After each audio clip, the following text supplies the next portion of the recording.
Welcome to episode 140 of the Wilderness Podcast. This episode is brought to you by our Patreon supporters. Support the show at patreon.com/thewildernesspodcast. Our supporter of the week is Brian Norwood. We're also brought to you by Audible. Get a free month and a free audiobook at audibletrial.com/wild. And before we start the episode, I just want to say Deagin, as you may know, hasn't been playing too much. He's just taking a step back from the show for an unknown amount of time.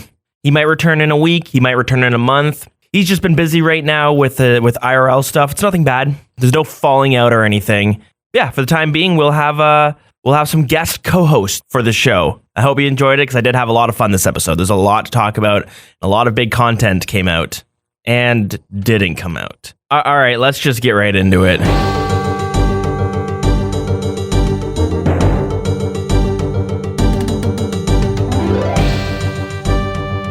Welcome to episode 140 of the Wilderness Podcast. I am your host, Dills, and subbing in for Deagin this week, we have Magpie. Hey, what's going on? So we got some fun stuff to talk about this week. A lot of action. First things first, though, we get an update on Runefest. We start starting off strong, I suppose, but we go straight into the warding poll results. So some not so good news there for some of us.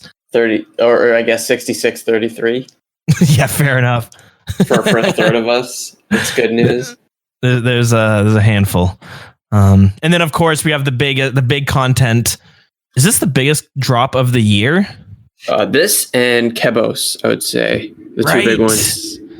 Right, almost forgot about that one. But yeah, Song of the Elves drops on us this week, so of course we're going to talk about that. And for community chatter, we get some insider information. This is a podcast exclusive of someone found out, the scoop of what may be at Runefest this year. And on top of that, another listener found out that, okay, I shouldn't say found out, but the possibility that the Forthos dungeon got nerfed without anyone really knowing. I guess more on that when we get there. And well, of course, as well, we're going to go through the skill competition we had. We'll talk about the highest vote for that one. Anyways, before we get into all of that, Magpie, how's your week going? I guess before we get right into it, I'll just say that Deagin's just taking a step back from the show. As you may know, he hasn't really been on RuneScape. He's got some real life stuff going on, and he's just been really busy. Hasn't really been gaming too much, so he's taking a step back for an unknown amount of time. But for now, Magpie, we did that rambling episode last week. Yeah. I had a lot of fun doing that, and we figured, we'll sit down and let's get an episode out. We have a lot to talk about. Yeah, let's not commit to anything. We're taking it slow. We're just on a couple of dates right now. We don't want to finalize anything. But, exactly. I know he's got a lot of stuff going on in real life. Yeah. A lot of it good as well, but people take breaks. Yeah, but on top of that, we have a lot of news to go through, so we can't just take a break from the show itself. So figured let's talk about all these big updates that have happened. I guess for better and for worse. But yeah, how was your week? Did you get up to anything? What's a typical week look like for your RuneScape career? Well, that is a good question. This week wasn't really a good week. We'll get into the obviously with the update and everything, but just as a brief, running over of what my week normally is like, I guess, it's a lot of PVM, again, we talked in our ramble. I do a lot of pet hunts and stuff. A big part of that is Slayer. I won't bore you with the details of which pets are where, but I have a specific list of my priority pets that I really want to get, etc. The two big ones I've already gone with Slayer tasks, etc. So I do a lot of PVM. My other goal is eventually, hopefully, getting 50 mil Slayer experience. Maybe I don't think I'll go for 200, but 50 mil sounds like something I would really enjoy doing. Damn. Okay. And so it's a lot of Slayer, and then I AFK a lot of skills as well. I'm not trying to have a one-dimensional account, and so I've been doing a lot of CMI lately as well, but I do a lot of skilling, especially when I'm AFKing at work or something. So what's CMI? ZMI. ZMI. I think it's CMI. I was like, is that Crystal Math Labs lingo? No. My pants are pretty clean, fortunately, you know. For now, we'll see. Yeah, once I get to smithing. But anyway, this week, obviously, it's a little bit different. I mean, I guess it's best to just get right into it, because if I talk about what I did this week, I mean, I'll just be like going over some of the Elves. Next thing you know, we've talked about the updates. So, like for my week, really not much went on. I started streaming this hardcore Iron Man in PvP worlds. So you can check that out. I'm trying to actually get a whole streaming schedule going, because the job I'm at now, it's a full-time job, Monday through Friday. That contract ends actually at the end of this week. So I don't start that job again. And when I do, it's part-time, and that starts in October. So I want to try my hand at, living the content creator lifestyle, but I want to try doing all the full-time streamer stuff. I don't know how that's going to go, but we'll see. That's my ambitions, at least. I don't know. We'll go for it, dude. Yeah, more on that in a week or so. We'll see how fast I burn out. But yeah, the hardcore Iron Man's been pretty fun. It's a huge change of pace and had some really exciting moments when you like almost die. And yeah, I watched you stream a couple times. I noticed like you don't have really a bunch of teleports unlocked, so I was worried like that first initial early game would be the toughest. Like, I don't know what it's like in PvP worlds. Do you get a lot of like low level accounts just running through doing quests and shit in Lumbridge? Not so much like quests. It's weird. So the way I'm doing it is I'm trying to do every quest like one to the other. I don't want to do any long skilling grinds to like, I'm going to grind out my combat so I can beat, I can beat Demon Slayer. Instead, I want to beat every single quest that I can do before that. And then hopefully do that quest and beat it with the stats that I got from doing the other quests. So that means there's a lot of running to the windmill to get bread and make pies, because I'm not doing the fishing grind unless I have to. So it's been fun, but it also means I'm like a low combat level for a long time. I've probably done it might have been like 15 hours I played on it, and I'm still like level 20. So it's pretty low, and that the problem is at that level you have a lot of mage peers because they're easy to make and they hit really hard. So you start bumping into them when I get to like level 15, and they can you'll have 15 health and they can hit 12s. So it can be kind of scary. But that also just means you need to plan, if you're traveling, you need to plan the safest route, which sometimes takes a long time. So it's been fun. I noticed a couple times you were like in that Draenor Port Sarum area, getting resources and stuff. But like, have you got like a big overarching plan, I guess, of what your account is going to go like, are you doing it by region, or are you rushing certain quests? Like, are you saying I need to, with your whole like quest-based progression, are you trying to rush things like Garden of Tranquility to get farming unlocked quicker, or are you just like taking it one at a time by region? See, I don't have it right now. I'm just doing the free-to-play quests. That's nice and simple. Yeah, but I want to say I want to make them into YouTube videos eventually, but I never know how much time I'm going to have. So there's a content creator, Jimmy. Do you watch his series by release? Yeah. Okay, so I haven't really been kept up with it, but I just started watching it today, and I was like, oh, we're not doing the same thing, but it's like we kind of have a similar goal where he's just going through the quests, doing them as they were released in RuneScape. So he's doing like the last quest he'll do will be Song of the Elves. Yeah. I was thinking the way I wanted to do it, but I don't think it's going to work out this way, because the reason I was doing it was for the lore segment we do on the show. I was thinking it'd be cool to do quests kind of how the story goes. And it's not going to happen that way, but it'd be cool if you're going to start the Elven quest line, you do every Elven quest in that sitting, not sitting, but yeah. And that like you have how content creators now are just doing seasons. That's a big thing now. Yeah. So you can have like the elf season, the Mauritania season, the desert season. That might be what I'm gonna do, because I thought it would be cool to kind of do seasons. Plus, it gives me a chance to record everything and then see how I want to edit it itself. So, for instance, spoiler alert, but the first season it's gonna be up to Dragon Slayer 1, or it's gonna be the season finale should be Dragon Slayer 1, or maybe it'll be me getting killed and losing my hardcore Iron Man status. But And then I think from there, then I'll make my account members. And then I think I'll just choose a quest and be like, that's what season 2 will be. And then I'm working up to it. So maybe Monkey Madness or if you're doing like the beginner areas, I mean, Varrock would be the best, in my opinion, at least. Like you could do, you need to do Creature Frankenstein to do Garden of Tranquility, but you could do like What Lies Below, Soul's Bane, Gertrude's Cat and stuff. And that's Varrock. And then you can go over to Falador. And once you start recruitment drive, that gets you right into the Sea Slug quest line. And boom, you're right into it. So we're going to need to talk a little bit more about this because you, I forgot you're a lore junkie. So can I be your production manager? Oh, that'd be fantastic. You know, like how K-pop singers have like really, really like authoritarian figures over them, and like their record label. Yeah, I heard there's a podcast. Radiolab did it called K Paparazzi or something. I can't remember, but they talked about the whole thing. But it's insane. I had no idea. But I'm not much into K-pop, but let me be that guy for you. Yeah, perfect. That sounds good. That sounds sweet. So we will definitely have to do it.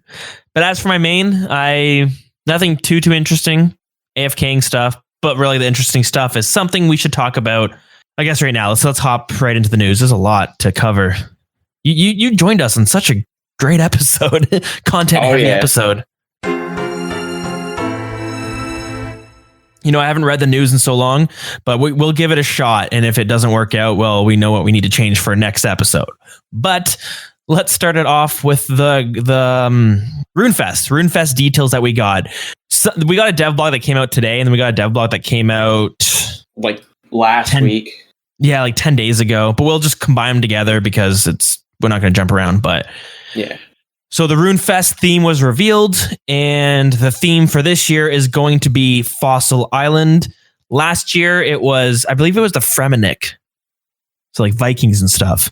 Yeah. So yeah, this year it's Fossil Island. So that should be interesting. I wonder if they do that with in mind of what they're going to be pitching at Runefest. Are you sure last year was Fremennik, or was it the year before? Was Dragon Slayer Fremennik? I can't remember. Yeah, I don't remember.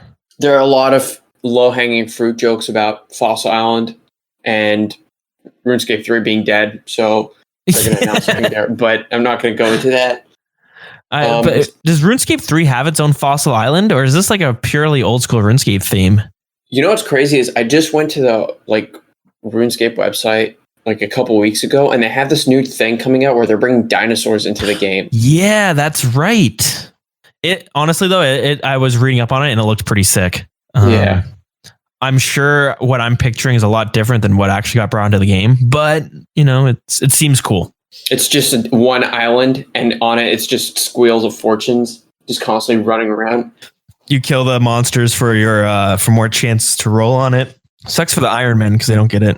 Yeah, it says here there'll be meetups with the JMods that you can have, loads of panels. So they'll probably have like streamer and YouTube panels where you can talk and ask questions. They'll have a LAN area, which I mean, it makes I should expect that, but it seems kind of weird to go to an event and then you're like, I'm gonna play RuneScape. Yeah, I mean, I know they keep doing it. They had like a couple of Runefest specific like gameplay things there where, if you remember, like they asked Wooks to come in. Did he do the blindfolded Jad thing, or did he do the 6 Jad or the 9 Jad thing? I think he did the 6 Jads. Okay. In Runefest, where they just like all went. It was really voyeuristic, and they just all like crowded around Wooks and just watched him be Wooks. It was kind of like just admired from a little bit of a distance. This is not what you pay thousands of dollars in flight tickets and like Runefest tickets and accommodation for. Yeah. But, okay. I say it's weird to have a LAN area, but at the same time, let's say you, I, myself, and a couple of other people from the Discord and clan chat, let's say we all meet up at Runefest. It would be kind of cool to sit down and do a raid together or something. That would be cool. It would be nice if they had that. Honestly, my suggestion to them, which they probably never take, is have it so that whatever they announce, I know it goes against the whole polling system if they just spend a lot of time developing before they poll it. But if they have like a very bare bones version of what they had on offer. So I know warding wouldn't have been the best example, but they announced the Kebos update last Runefest. If they had like a very minimal, like developed version of the farming guild or something, and then you had all the streamers go into the LAN area and play that build of the game with the farming guild and have them like try fighting the Hespori. They didn't even need to like develop the Hydra or anything. No big updates or reveals. Like they didn't have to do anything with Song of the Elves, but if they just had like, here's Hespori and here's like the art style and you can explore the region without any of the monsters, and then the streamers would go and tell their subscribers and everything like, hey, this is what we did in Runefest. Like we played LAN together. It turns out Wook smells worse in real life. I'm sure he's not one of those, but I could see him smelling like loads of Axe. Really, because he looks like he smells like lavender to me. Ooh, I don't know why. That sounds really weird. But that's a good point, though. It would be cool. Like you could even instead of having the Hespori designed, you could just have like an Ent, pull that model, throw it so it doesn't move in the patch, and then give it like 5 times as much health. And you're like, okay, we don't know what the mechanics are going to be yet, but just know that we would like to have a boss that you grow, and it's going to be kind of tree looking. Yeah, but it's hard because at the same time, I could see someone going in and being like, "This is really what you're going to pitch? I don't like this at all." I'm like, well, no, they're gonna tweak it, but yeah. Given the theme of Fossil Island and stuff, I would not be surprised if they announced like a big, not a rework, but like an expansion on Fossil Island, refossilized. Do you remember when they brought it out that they wanted to have it when you collect all the fossils, it unlocks a demi-boss? Yeah.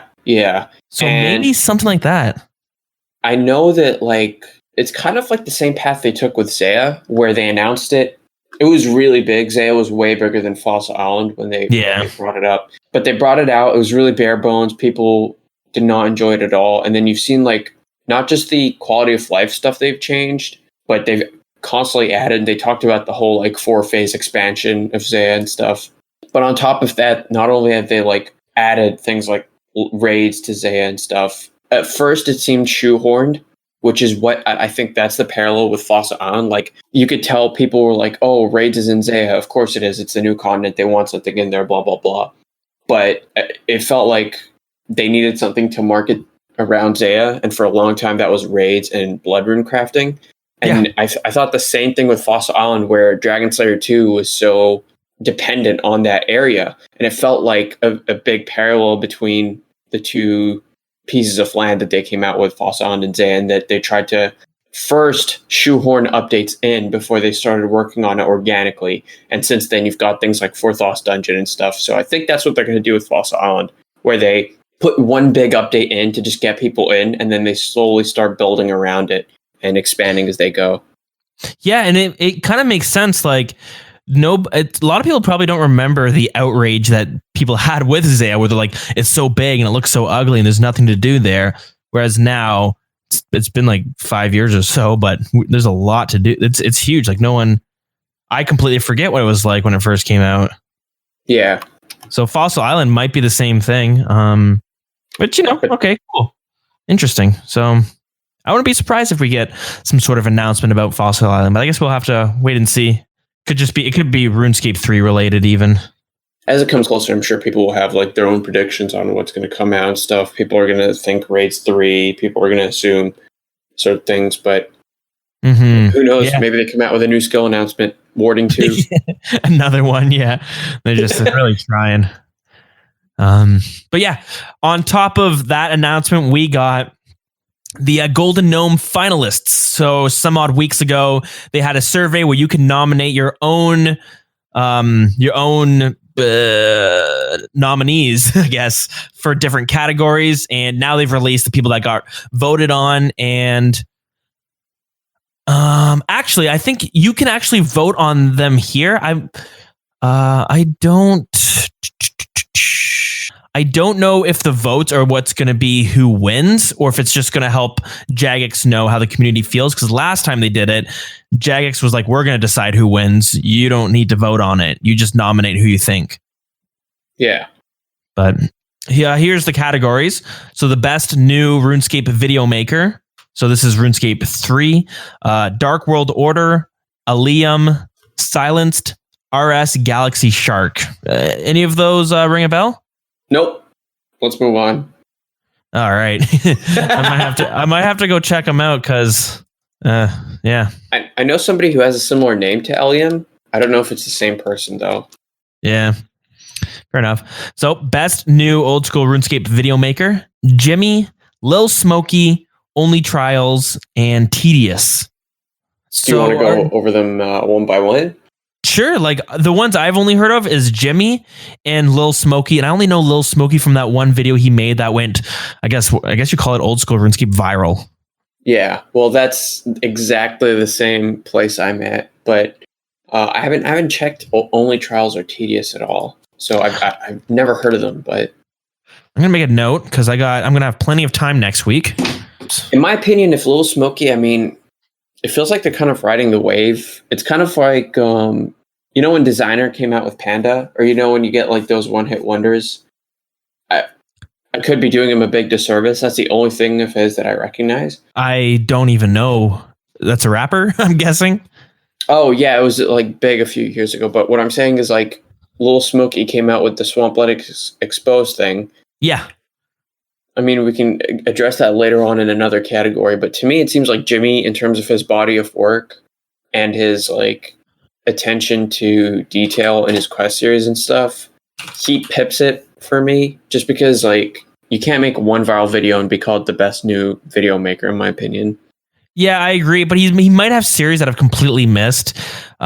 Jimmy seems to me more so it gets kind of weird, I guess. Jimmy to me seems more like a YouTuber, where I know I might not watch his content that much, but I know he does a bunch of different series and different videos and yeah, whereas Lil Smokey, I only know of the few that get huge on Reddit.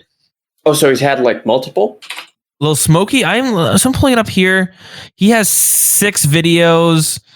He did the old school RuneScape Pokemon battle. I don't know if you saw that one. Oh, yeah. So that was a pretty cool video. Oh, he also, man, this guy's talented now that I have seen a bunch of these videos. Did you see the 300, like the Spartans? He did that as well? He did that one as well. So, wow. Oh, and he did the Smash Bros one. Okay, this changes things a lot. So he's done a bunch. I think the problem is when his videos blow up on Reddit, it's not through his YouTube channel. He just uploads the video itself. Yeah. No, that's that changes things a lot. Like in terms of like tipping the balance. Yeah, I mean, here's the tricky thing. So it sucks that we're just brushing over Only Trials and Tedious. I'm going to go revisit them. Maybe next week we can sit down and talk about it once I've actually given the other two a watch. Yeah. But just surface level judgments. So this is where it gets confusing because what does best new old school RuneScape video maker mean to you? Honestly, to me, that category comes down to somebody who spent the year putting themselves on the map. And now that like we went back and looked at what Lil Smokey's come out with, I think he has a solid shot at it as well. I kind of take back what I said. But I think the thing as well is he only started a month ago. That's when this first video came out. Yeah. So also, he's very new. I think they might have... Is this the same person? Because I think they might have misspelled Only Trials. I think it's Only Trails. It's some like clue scroll only Iron Man, I think. Because I can't see anything else. But like between Jimmy and we can like do Only Trials and Tedious later. Or Only Trails, I guess, and Tedious. But between Jimmy and Smokey, it kind of comes down to honestly like a bigger body of work versus a higher standard almost. Jimmy's content is excellent. And like if you've never gone into it, I highly recommend doing so. He like records his own like music and stuff to go with each episode. Yeah, so, he's pretty. I've seen some of his videos too, where he's got like he has videos that kind of remind you of the old days of RuneScape video making, where it was just they're like skits, you know? Yeah, exactly. So he's got a few of those, and he's a pretty good like voice when it comes to voice acting. He's really good at it. and he's funny and stuff. Now, here's the thing that gets tricky though. When you look at him though, he's got videos from 4 years ago. That's when he started making videos, and he has old school RuneScape videos starting from 4 years ago. About 3 to 4 years ago when he started making old school RuneScape videos. It's one of those things where making videos and making content in general, regardless of what platform you use, being a streamer, making music, etc., just being like a content creator for any kind of medium, you have to, like, people don't realize that you spend a lot of years or a lot of time in obscurity, and then all it takes is like one viral hit, whether it's like a song or a video or whatever, and then you're put on the radar. And it's almost like you kind of have to figure out, yes, he's been doing it a long time, but really he only started generally like being put on the map. I know he's friends with Settled and stuff, so I'm sure a part of that was reciprocated, reflected glory or whatever. But he is good enough to stand out on his own. And I think like the fact that he spent the last year setting himself apart from Settled is pretty big, because Settled has spent the last year basically overshadowing everyone. So yeah, he really blew. He upped the standards. He really did. But the only thing that I think is it gets tricky is because you got someone like Lil Smokey who just started a month ago. You have only Trails. God, Jagex, get the name right at least. That sucks. But anyways, he started 9 months ago, and he does his Clue Scroll only Iron Man. I haven't seen this series, but I'm gonna go sit down and watch it. But he started 9 months ago. He's got 12,000 subscribers. Lil Smokey about the same. Jimmy has 85,000, and let's see what Tedious is at. Yeah, Tedious. His big thing started 3 months ago. He's been doing like a bunch of videos since then, but 23,000, and he started he made one video a year ago, but then after that it was 7 months. So this is where I think it gets a little bit iffy, because winning the Golden Gnome, it's really jumpstarts your RuneScape content creating career, I guess. So with Jimmy, where he's been making videos for 4 years and he has a way bigger following, if it's only on how, like, if we get to vote on it and we decide who the winner is, it does seem like Jimmy is going to get the vote from most people. I'm pretty sure when I voted on Jimmy because I wasn't really familiar with the other ones. Yeah. So to me, out of the 4 of them, he would be my favorite, but I'm also not taking the time to do my research. It's weird. This category seems a bit odd. The only reason I'm talking about it so much because it's weird that you have. I feel like once you get nominated for the new old school RuneScape video maker, you're not going to get nominated twice. And so for a lot of these people, it seems more unfair to be against someone who has larger subscribers, but has also been doing it for years on top of you. Yeah. Yeah. Well, we'll move on though, because there's got more categories. Best RuneScape video maker. So there's Makeroo, Protox Gaming, RS Will Miss It, and Tonix RS. Anyone you recognize? None of them stand out. I think Makeroo, just because they were part of last Runefest, but maybe that. Yeah, I recognize that name, but I couldn't tell you who he was. And then best old school RuneScape video maker. You have Rendy, Settled, Lynx Ocarina, and Rarg, and then Evescape or Evescape. Yeah. So I like Rendy and Settled stand out to me from old school RuneScape content. Evescape, I know he does speedrun content, I believe, as well. Yeah, and he also does guides and stuff. He used to be big into guides, and since then he's just been doing like random videos. Lynx and Ocarina, I'm not as familiar with, but I'm gonna go look them up now. Are they the two people who like? Yeah, it's basically like they have a thing where they set up challenges against each other and they just fight each other afterwards. Oh, so they were kind of similar. There was another YouTube channel that did something similar, but it was more like who got the most of what. Whereas these two, I guess, they fight each other at the end. Yeah, they have a bunch. That's kind of cool. Yeah. I'm gonna have to look at it.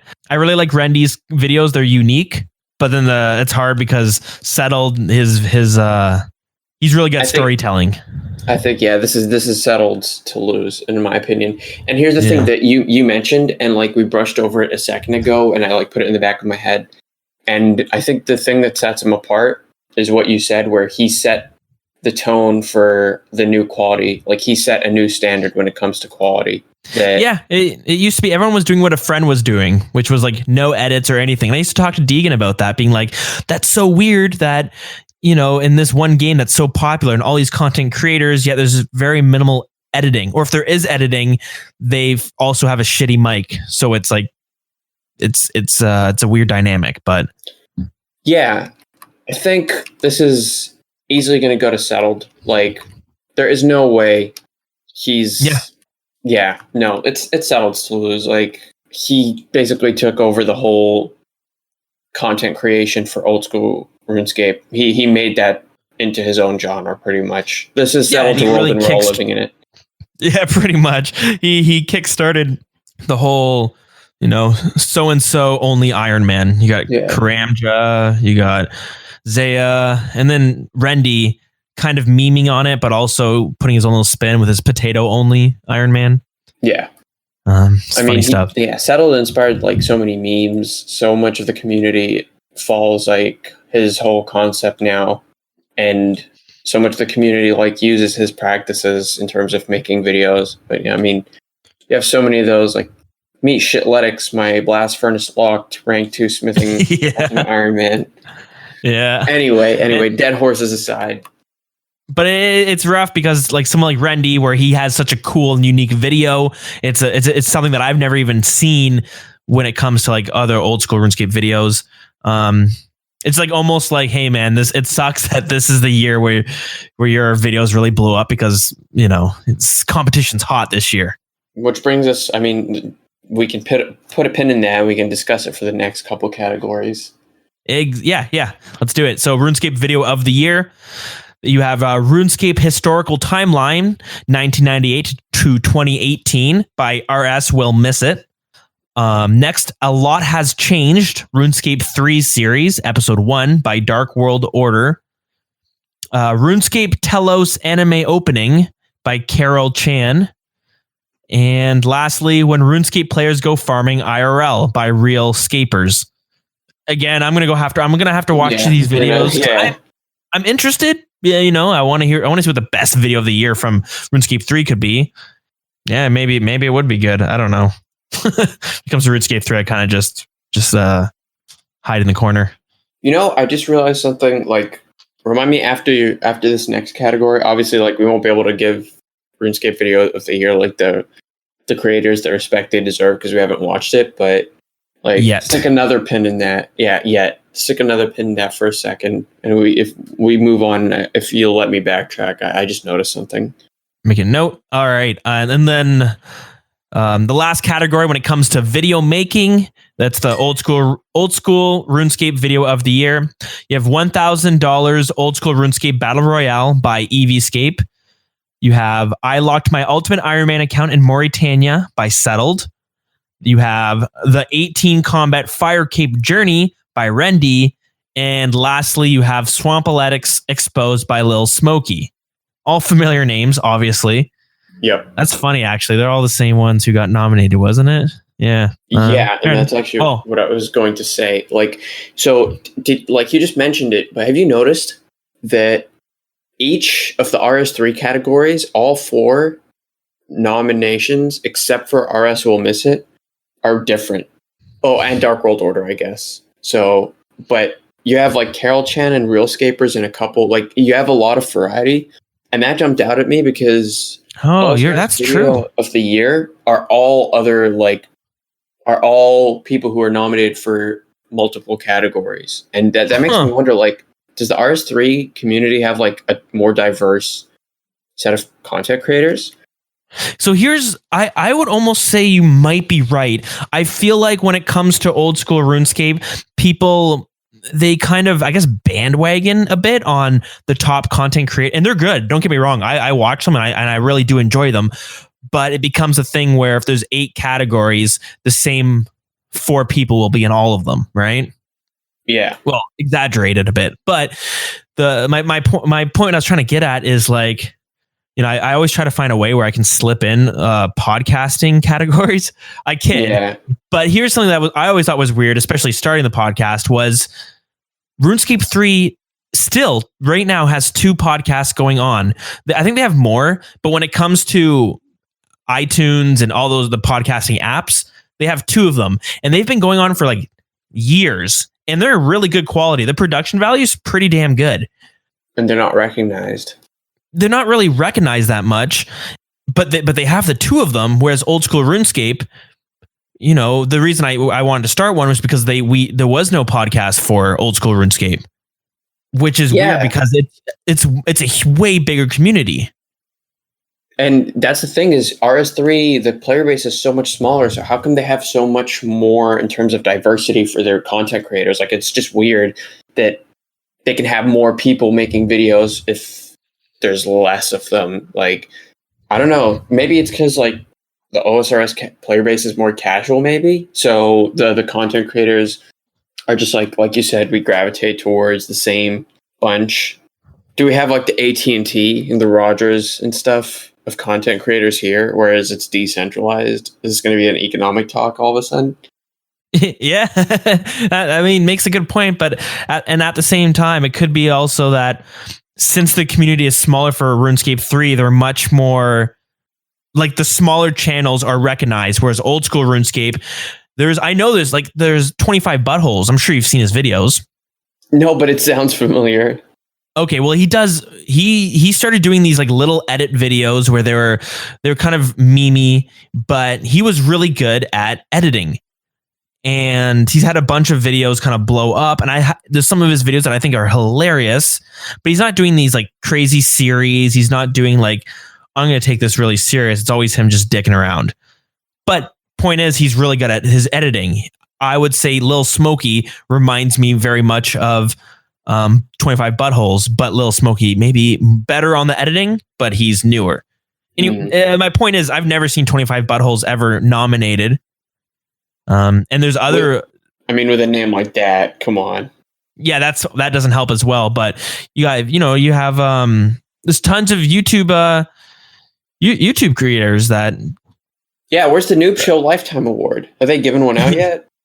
I don't think so. When I was a kid, that guy was the big thing.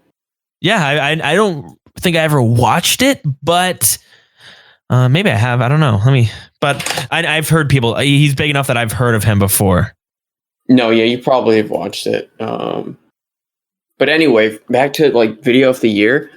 This goes back to something Deagin said last week, which was that Settled probably shouldn't win the video of the year just because his body of work is so enormous and his videos are so level in terms of their quality. Like, you can't just give it to episode 1, because to give it to episode 1 without the context of what followed, episode 1 in a vacuum, to me, there's like a really easy way, in my opinion at least, and people can disagree, you can disagree, but there's a really easy reason to eliminate Settled, which is to say, if these videos were all released in a vacuum and the content creators responsible for them did not release anything else either before or after ever, would they win video of the year still?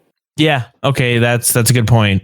That's the thing. I guess these they get like almost like a cult following. Exactly. And I think that eliminates Settled from the running, because the thing with him is, if you don't have the context of his grinds and like the production quality and how his series like progresses, one video, like there are so many good episode 1s out there that people don't follow through on, and on its own, I don't think it merits beating out these other ones.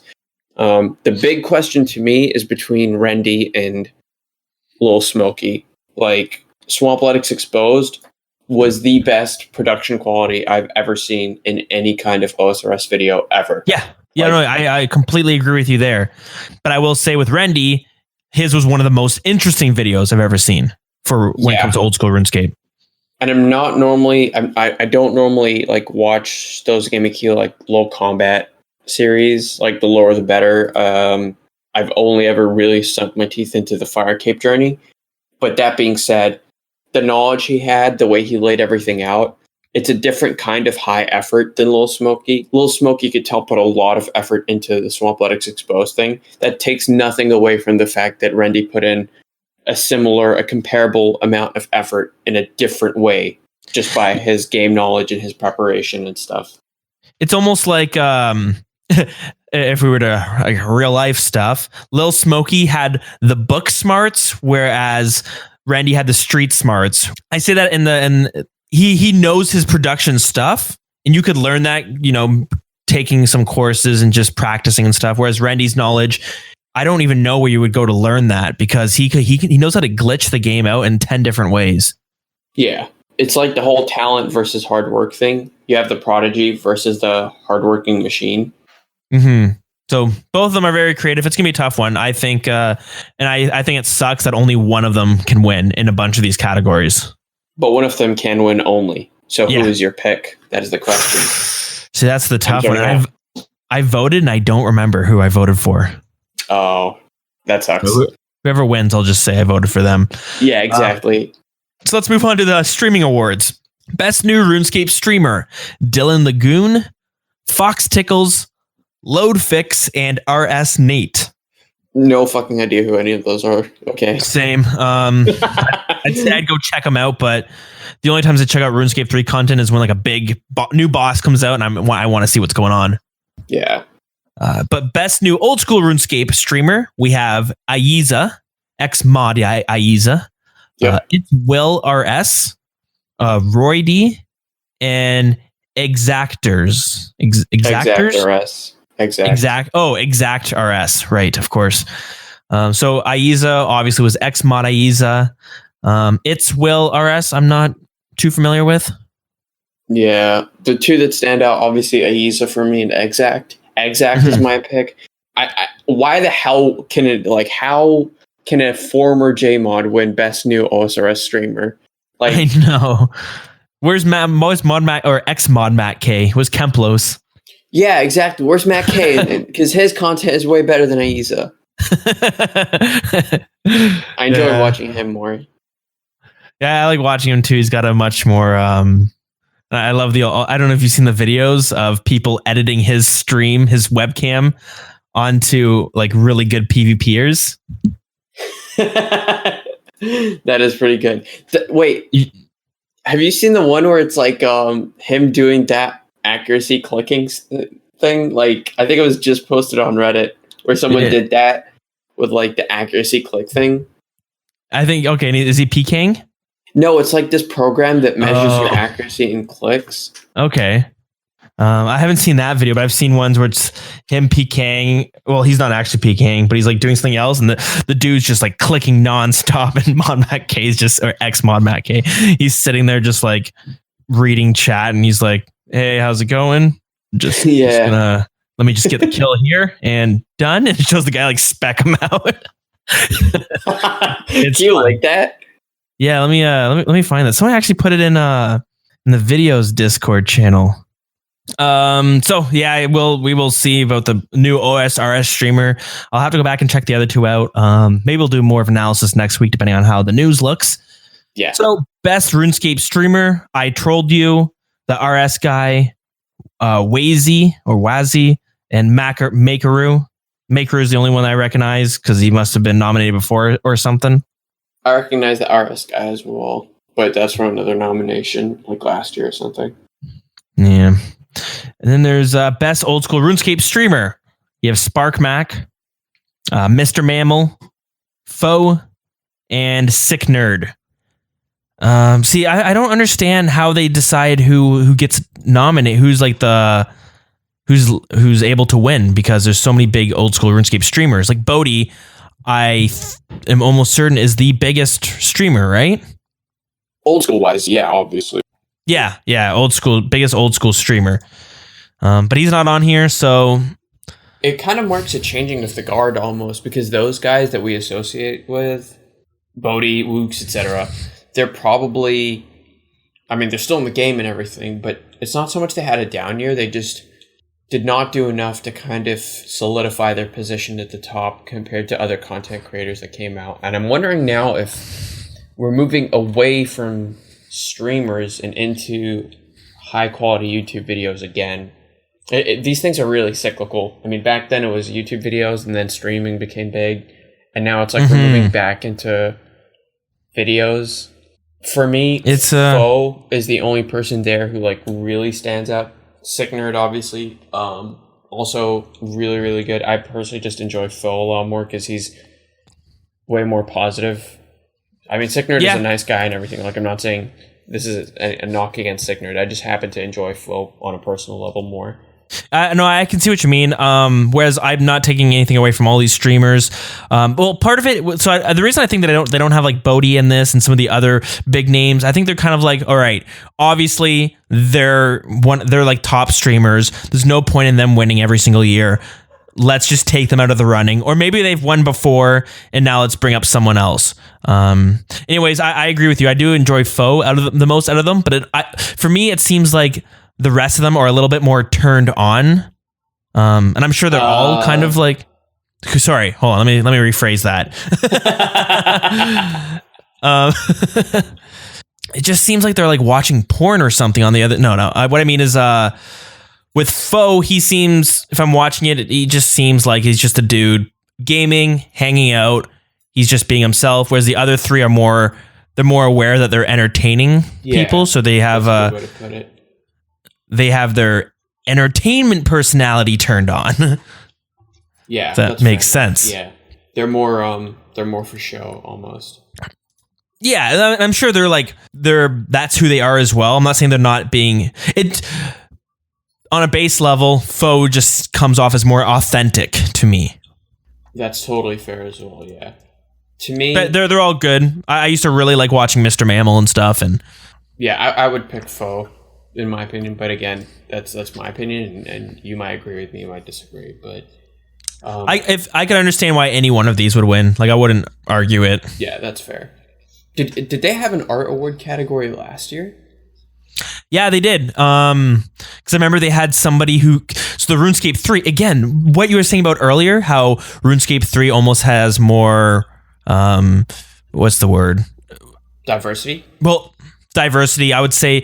So when they had artistic creation last year, and it was like, it was the RuneScape 3 stuff. Yeah. So artistic creation, we had Zahar, who who drew something really well. He made his own picture, that art.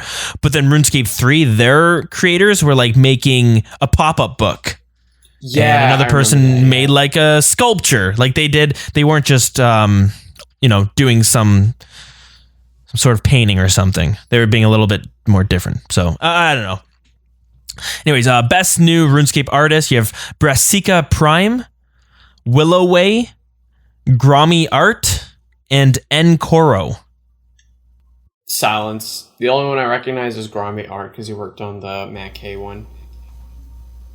Oh, cool. Right on. So when you're voting, they'll show you the actual photos that are getting nominated. Oh, that's cool. Oh, I can vote twice? That doesn't seem right. Okay, let me give me 1 second here. Okay, okay, let's start off with first in the survey. They make us do old school RuneScape first. So let's bring that up because once I go back, it'll be too far.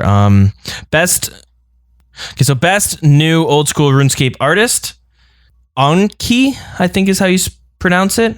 I'll just say it in order. You have Seventh Sleeper.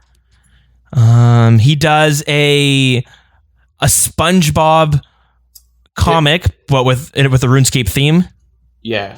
His big thing is he does a lot of those like childhood shows. He has one for like Mandy, Billy, whatever that show's called. I can't remember. He has one for like Courage the Cowardly Dog. He has like so many of those. Oh, okay. They're really cool. He's nice. So opinion. I chose it because I thought it was funny. It was about it was SpongeBob and Patrick getting lured. Yeah, getting lured. So they're in the wilderness. You see these fishing lines hanging down. Patrick says, they told me all I had to do was grab the cash and I could have it. And then SpongeBob says, but Patrick, Mr. Krabs said, stay away from lures. Next frame, Patrick's grabbing onto one of the lures, and he says to SpongeBob, "See, SpongeBob, everything's perfectly safe." The next frame, it shows Patrick getting pulled out from the lure, and then in the last frame, it shows Patrick naked in Lumbridge, and he looks kind of peeved, and then it has SpongeBob private messaging him saying, "Did you get the money?" It's funny. Go and watch it because I fucking butchered that. But anyway, it's not meant for audio content. Yeah.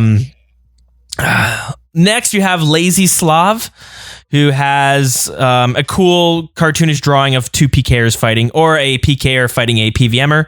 And then you have a Eunuch, which has a more anime style of a old school RuneScape scenario. It's pretty cool, actually. And then lastly, you have Varrit 2. And his seems like a more of realistic, I guess. It's like three pictures side by side. One's of a dude standing in front of what's his name? Zek? Is that the Inferno boss? What's his name? Zuck, okay. And you have someone standing in front of Zulrah, and then you have someone standing in front of Lady Verzik from Theater of Blood. Very cool. Very talented there. They're all talented. I'm just saying his art style is a lot more unique to me.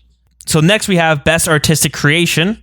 The first one is Thank You for Your Service, Mod Matt K. If you frequent the subreddit, you would have seen this one. It's when Mod Matt K quit, and Zahar, Grommy Art, and Seventh Sleeper all collabed together to do, basically it looks like Mod Matt K walking with 4 RuneScape children, and then the next picture below it shows the 4 RuneScape children grown up with Mod Matt K walking, like almost being helped. You know what I mean? Yeah. In my opinion, this was the winner for me because it had such an emotional response out of me. I don't know. Yeah, nah, that's the thing. It's that's what won it for me too, because it was more than just a picture, which is like, oh, that's so cheap. It sounds cheesy as hell, but I still like, I didn't feel that kind of reaction. And it wasn't like it was a sob story or anything, but I mean, art speaks to you, I guess, if you want to be like the whole art snob kind of guy. That's what art snobs say. Art is art if it speaks to you. I guess that's what modern art is.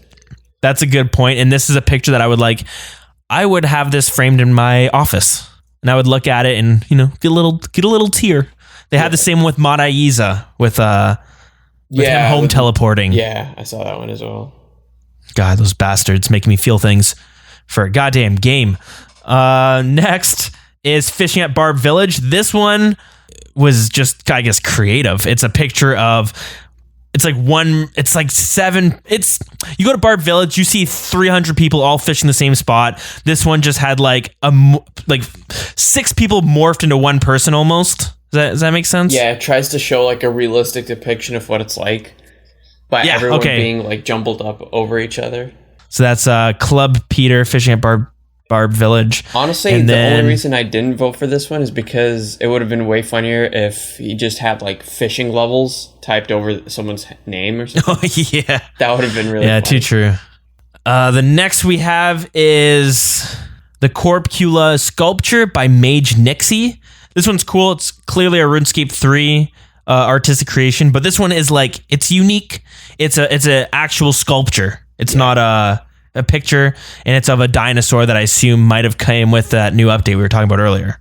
Yeah. So looks awesome. Really cool little figurine. And then the last one is the Grand Exchange Sculpture by Clay Capes. Again, another sculpture where they made the RuneScape 3 Grand Exchange. And it looks really well done. It's kind of interesting that the RuneScape, the old, kind of like what you said before, how with the diversity with old school RuneScape, or with RuneScape 3 creations, the ones that get nominated aren't pictures, they're sculptures. Maybe it's because our community is based on nostalgia, so we like to stick to traditional things. Like that's why a lot of our videos are really traditional. Whereas like ours 3, obviously more modern graphics. It kind of like, they're not so wrapped up in the nostalgic element, so their creations are a little bit more, I don't want to say forward thinking, but they're a little bit more out of the box. Okay, yeah, that makes sense. Just theory. Best artist in its entirety. First is Plushy Tum, and they made a bunch of little plush dolls. It looks like imps. Yeah. I want to say it's RuneScape 3, but it might be old school RuneScape. There's a lot of imps there that I'm like, it's the that has to be some. They're all the different Magpie eclectic. Dragon is the first one in the picture. The front one, yeah, self shout out. But there's like the dragon impling in the front, and then like all the implings, I think, is what it is. I just wonder I wonder if this one's coming from RuneScape 3 or old school RuneScape, because I don't know if RuneScape. I imagine RuneScape 3 would have different implinks than what we have. We can find out right now. I guess we have the power of the internet at our disposal. Plushytum is also the winner of the Runefest Cosplay Award for 2017, the Golden Gnome for cosplay. Oh, right on.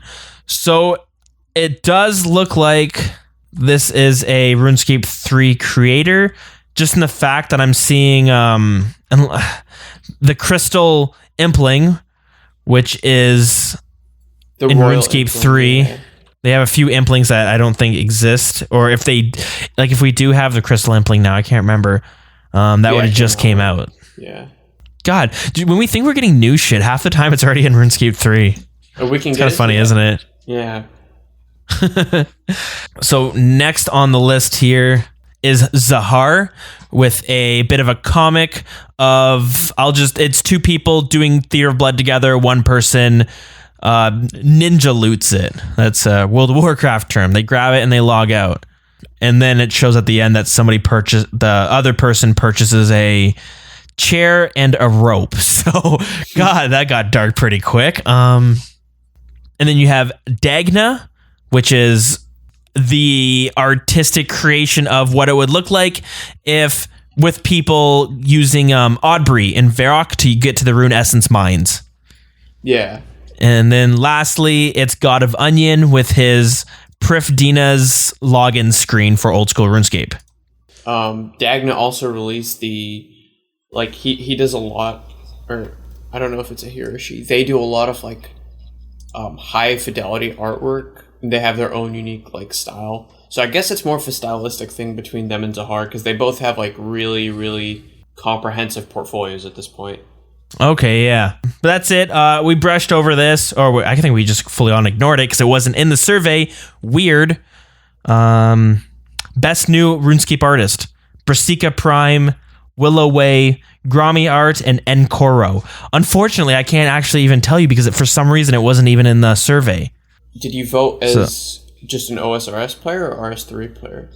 Oh, is that? Yeah, I think it gates you from the other side if you don't vote both. Oh, I done fucked up. Okay, and then I skipped everything, so... Right. Yeah, anyways, Golden Gnomes, it should be exciting. They're also, as you mentioned, they're doing a cosplay awards on Saturday during their cosplay parade, so a lot of fun action going on there. All right, so now on to the big stuff, and we'll start off with the doozy. The warding poll results. So warding was polled, and we got the results. There was a massive turnout. There was 125,000 votes. Unfortunately, what it boiled down to was warding only got 66.4% for yes to be brought into the game, whereas 33.6% said no. And as you know, you need to hit 75% for it to be brought into the game. So we were just a little bit under 10%. We just needed under 10%, a little under 10% to get the 75 mark, which didn't work. So sounds like looks a tiny amount, but that's a pretty big difference, though. Yeah, that's like 12,000. I think something like that, right? Well, it would be if 12,000 votes, I should say. I think 12,000 votes swayed, so you'd need almost 10% of the people saying no to say yes. Or if you couldn't get them to do that, then you'd need another 40,000 yes votes.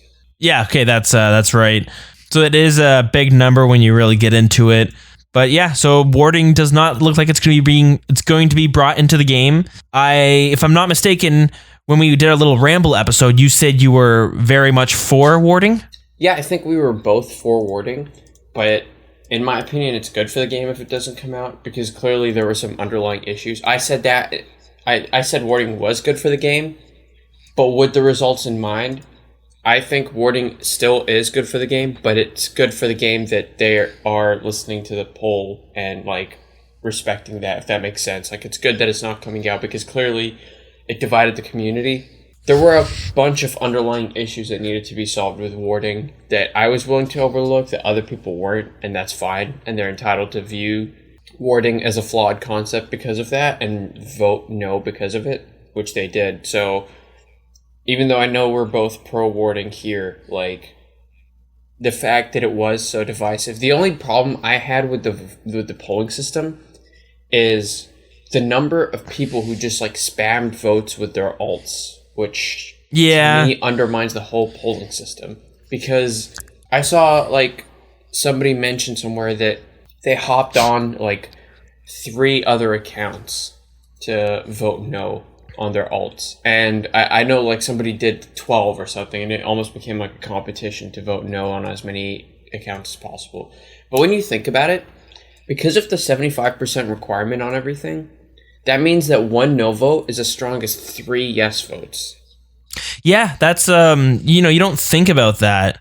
It's just like when you put in that perspective, which is fine. It seems terms of like, if everybody was playing the game fairly and everybody was voting in terms of like, okay, I get 1 vote, I have 1 say on how this game should be. But when you have somebody who is logging in on even like 3 other accounts on 3 alts just to vote no, what that means is for that 1 person, you now need 12 yes votes to overturn that 1 no vote. Mm-hmm. Which means like if that was the way things were going, you need like an 88% pass rate for everything if everybody did that, which is like pretty worrying because people are supposed to honor the integrity of the polling system.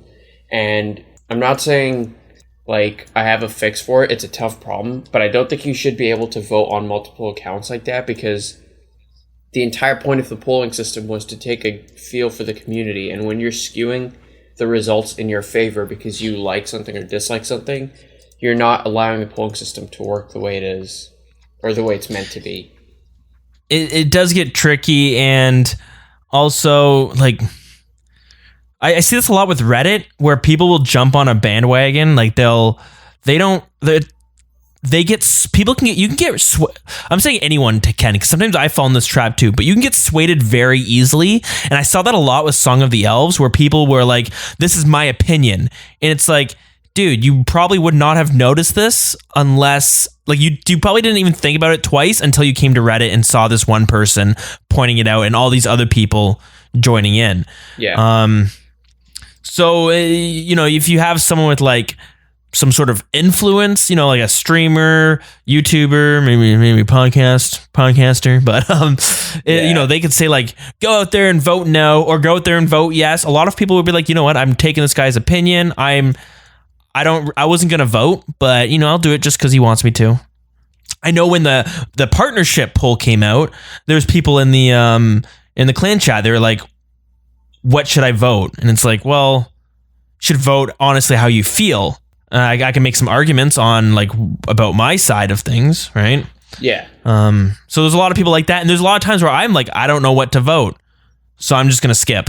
That's what I usually do. But me too. Yeah, I think the skip function is something that more people should consider, honestly, because sometimes like when you don't understand the gravity of the situation, I do this a lot. I skip a lot of questions if I don't have an informed opinion, or if the gameplay doesn't affect me, or if I don't play that part of the game enough to really know what it's like, I'll skip the question.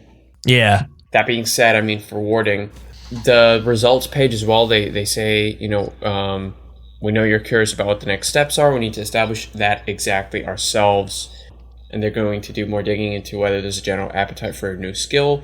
This goes back to the general tractor thing that he was mentioning in his post that I remember you guys went over, where he asked the main critical question that they should be polling first before they do anything else is, should we plan on introducing a new skill to OSRS? And if that fails, they might as well give up. Yeah, exactly. Yeah, give up. Don't even think about it for a year or so. But yeah, this is their third skill they proposed. We had Artisan and Sailing, I think, were the two ones beforehand. Yeah. Which clearly didn't make it. Sailing seemed like the one that was the closest. But no, it didn't. And I was reading on the RuneScape subreddit, and that is mainly for RuneScape 3, but I think they do talk about old school RuneScape sometimes as well, because, a lot of people play both games too. Yeah. And RuneScape 3 players, the ones who are still playing it, they're much more, adaptable. Like they bring on, they don't have the polling system that we do. So when a new update comes out, some for the better, sometimes for the worse, players just learn to adapt to it.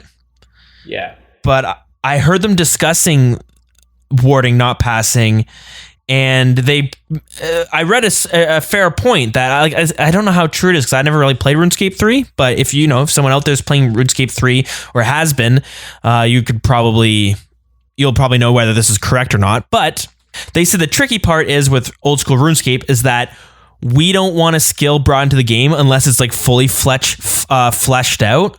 And when it's fully fleshed out, it's it's a huge change that a lot of players aren't, like old school RuneScape players aren't okay with change. Yeah. Like a big change, which is why we have so many tier 75 weapons, which is why, and we're going to get into it, but it was Song of the Elves, why there was a big uproar about kind of in the grand scheme of things, it was one of the more smaller aspects of the quest.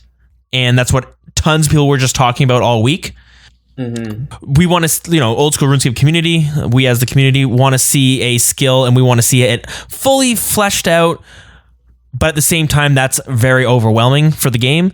Whereas with RuneScape 3, when they bring out new skills, usually they bring out a skill kind of like how Zaya came out in old school RuneScape, where it's just like, here's the skill, and it's like, well, shit, this is useless. It only goes up to tier 40. There's nothing, really can't do anything with this.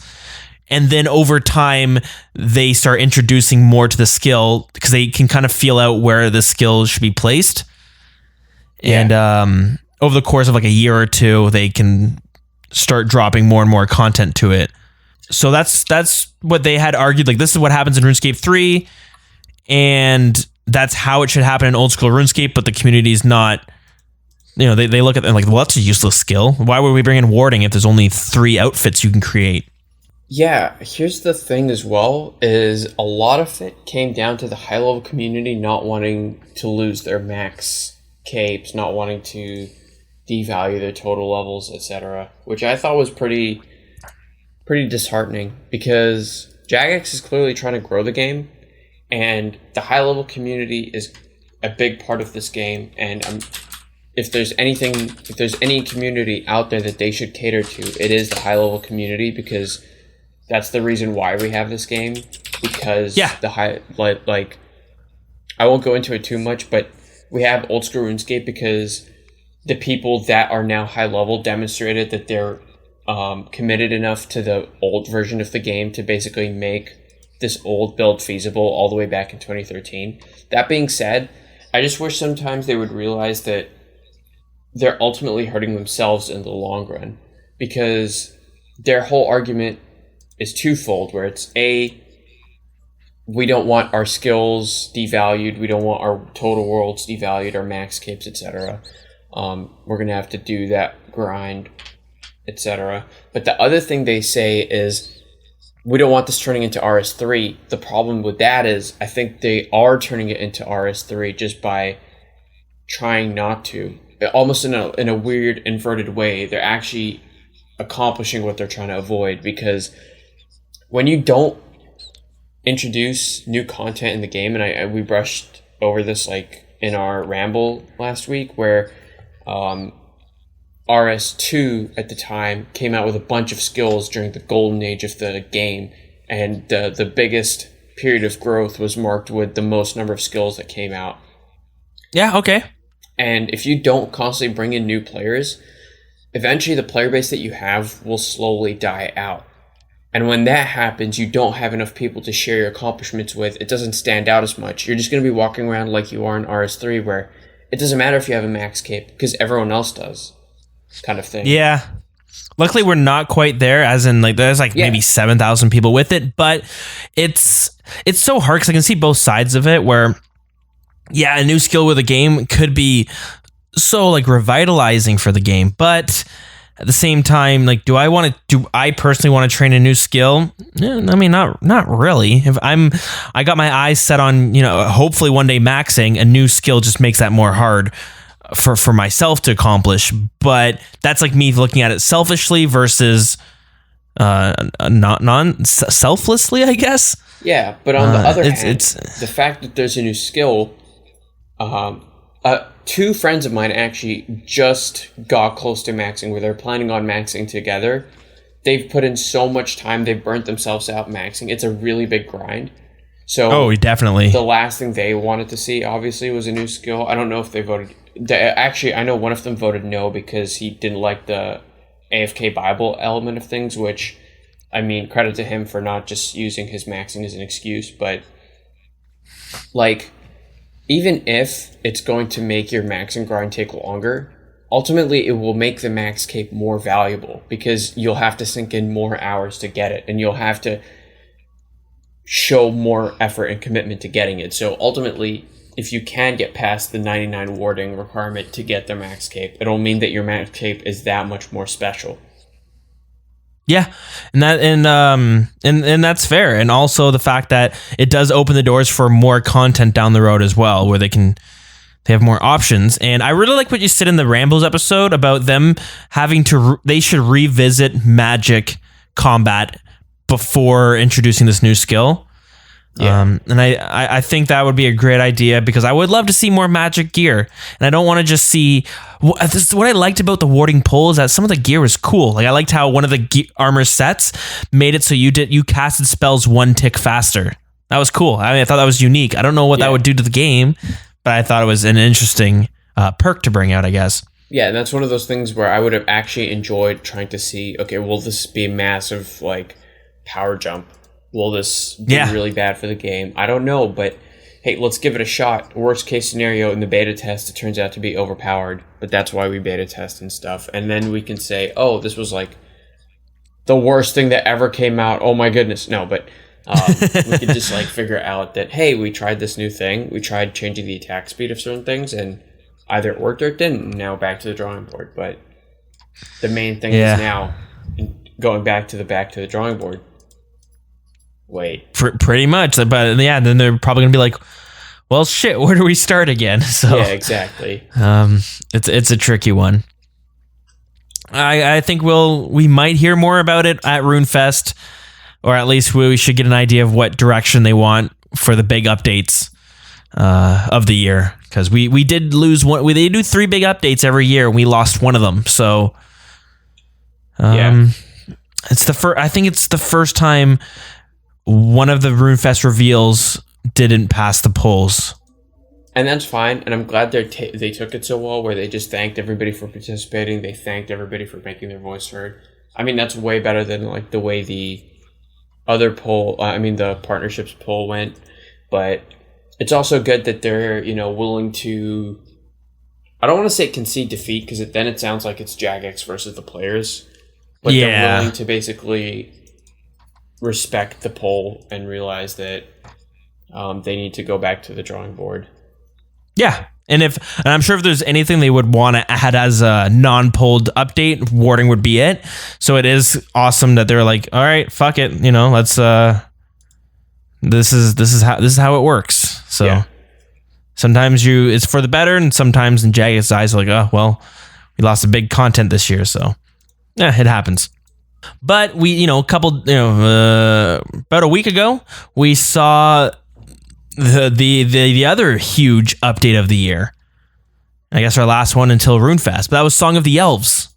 Oh yeah, the big one. So this was the biggin. This is the finale for the Elven quest line, and I guess I'll give a quick summary for those who haven't done it. But the lore summary here is: our story begins with you, the hero, answering the call to adventure with Edmund, a resident of Ardone, asks for your aid. By rescuing his daughter Elena from Plague City, the quarantined West Ardone, you begin to unravel the mystery surrounding the disease. With her help, you discover the plague is a spoiler hoax, a plotline by King Lathis to section off the West Ardone. By confronting him, you find out this was done to protect the rest of Gielinor from the threat of the Elven lands. The king sends you on a mission to travel through the underground pass, help his ally, Lord Iorwerth, and eradicating his brother King Tyras, who threatens to revive their mysterious Dark Lord. After an arduous journey through the pass, you meet with Iorwerth and his forces to end Tyras' evil once and for all. There's tons of spoilers throughout this, so yeah. Upon your return to Lathis, you are intercepted by these names were fucking me up, but anyways, Arian Wynn, perfect. A rebel elf who opposes Lord Iorwerth. He informs you of Lathis's and Iorwerth's deception. They manipulated you into removing their final opposition, and we're now free to bring the Dark Lord back to Gielinor for their own intentions. Holy shit. Your work with the Elven Rebellion to discover the purpose of the plague was to disguise the dig site of the long-lost Temple of Light, an ancient place that is key to bring back the Dark Lord. And finally, you continue the quest. You basically go back to make amends of your past mistakes and put a halt to King Lathis's and Lord Iorwerth's plan and solve the intricate light puzzle designed to protect the death altar within the temple. After sealing off the temple and preventing the return of the Dark Lord, it is now time to turn your attention to King Lathis's and Lord Iorwerth's and end their scheme once and for all in Song of the Elves. That was a mouthful. Yeah. We need to have like dramatic organs or something playing. You know what I mean? Like, I'm just stumbling through all the words. But this is the quest. You need 70 agility, construction, farming, herblore, hunter, mining, smithing, and woodcutting. It is a Grandmaster quest. All those need to be unboosted or cannot be boosted. And completing the quest unlocks 2 major PVM contents. Well, yeah, PVM contents, I guess. The Gauntlet and Zalcano. But most of all, you unlock Prifdina's, the city, the ancient city of the Elves. So let's break this down bit by bit. First of all, I know you were doing the quest with me day one. That's right. How did you find the quest? I really enjoyed the quest. I was at work when I did it, and we were doing it with a bunch of people in the clan chat, and throughout the course of 15 hours, some of those people logged off, some new people logged in, they caught up. It's like the group of people changed by the end of the day. Yeah, it was a dynamic, fluid system. Yeah. It took me 14 hours, but I had fun the entire time doing it. Me and Weston in the Discord, we spent like 5 hours on the light puzzle ourselves. A guide came out, but we decided like, fuck it, we're having a lot of fun. Let's not use the guide. And there's a few times where I was like, shit, I really want to use a guide. But then I was like, you know what? I'm having a lot of fun right now. And this is way better than fishing, which is what I would have been doing otherwise. Yeah. So I was like, you know what? I don't care how long it takes. I'm going to keep doing it until I'm not having fun. I thought the story was good. It was intense, and I thought it had lots of humorous parts. Yeah, in a nutshell, I thought it was an awesome quest. I would say play it, read all the dialogue, follow along what's going on, and play with music on, because it's fucking good. What are your thoughts? So I went into it the exact same way you did. I didn't use a guide. I woke up as about the same time I normally do, and then I just went right into it. I had a couple of friends who stayed up all night, so they were doing the light puzzle by the time I hopped on. And at first, I thought the writing was really good in terms of catching people up. But to me, there were a couple of weak points in the story. I don't want to spoil anything, but the first part felt a little bit fetch questy, and then towards the end, it just got so cringy with one character.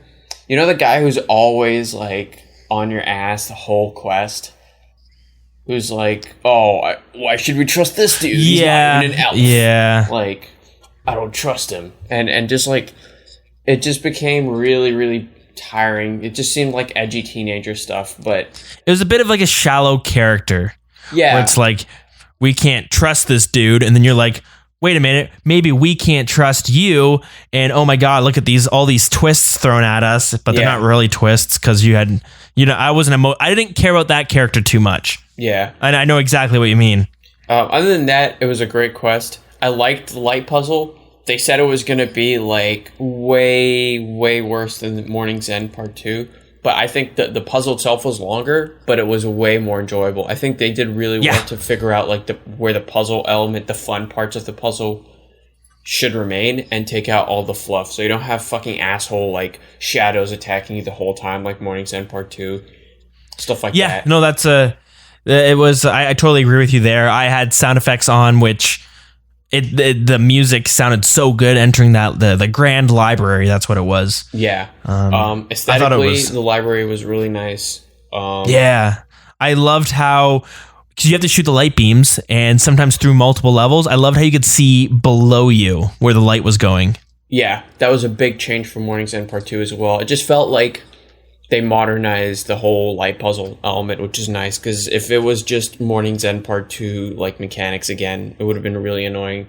But yeah, I did it without a quest as well, without a guide for pretty much 99% of it. I got stuck on one of the seals, and it turns out I was like doing the wrong seal for some reason. Like, I just skipped a seal, so I didn't have enough crystals, and I was trying to figure out where the hell to get the light going, but well, like, props to you, because I was doing it with Weston, and there's a bunch of parts where I was like, if I was doing this on my own, I would have quit. I would have probably used the guide, because it is tough.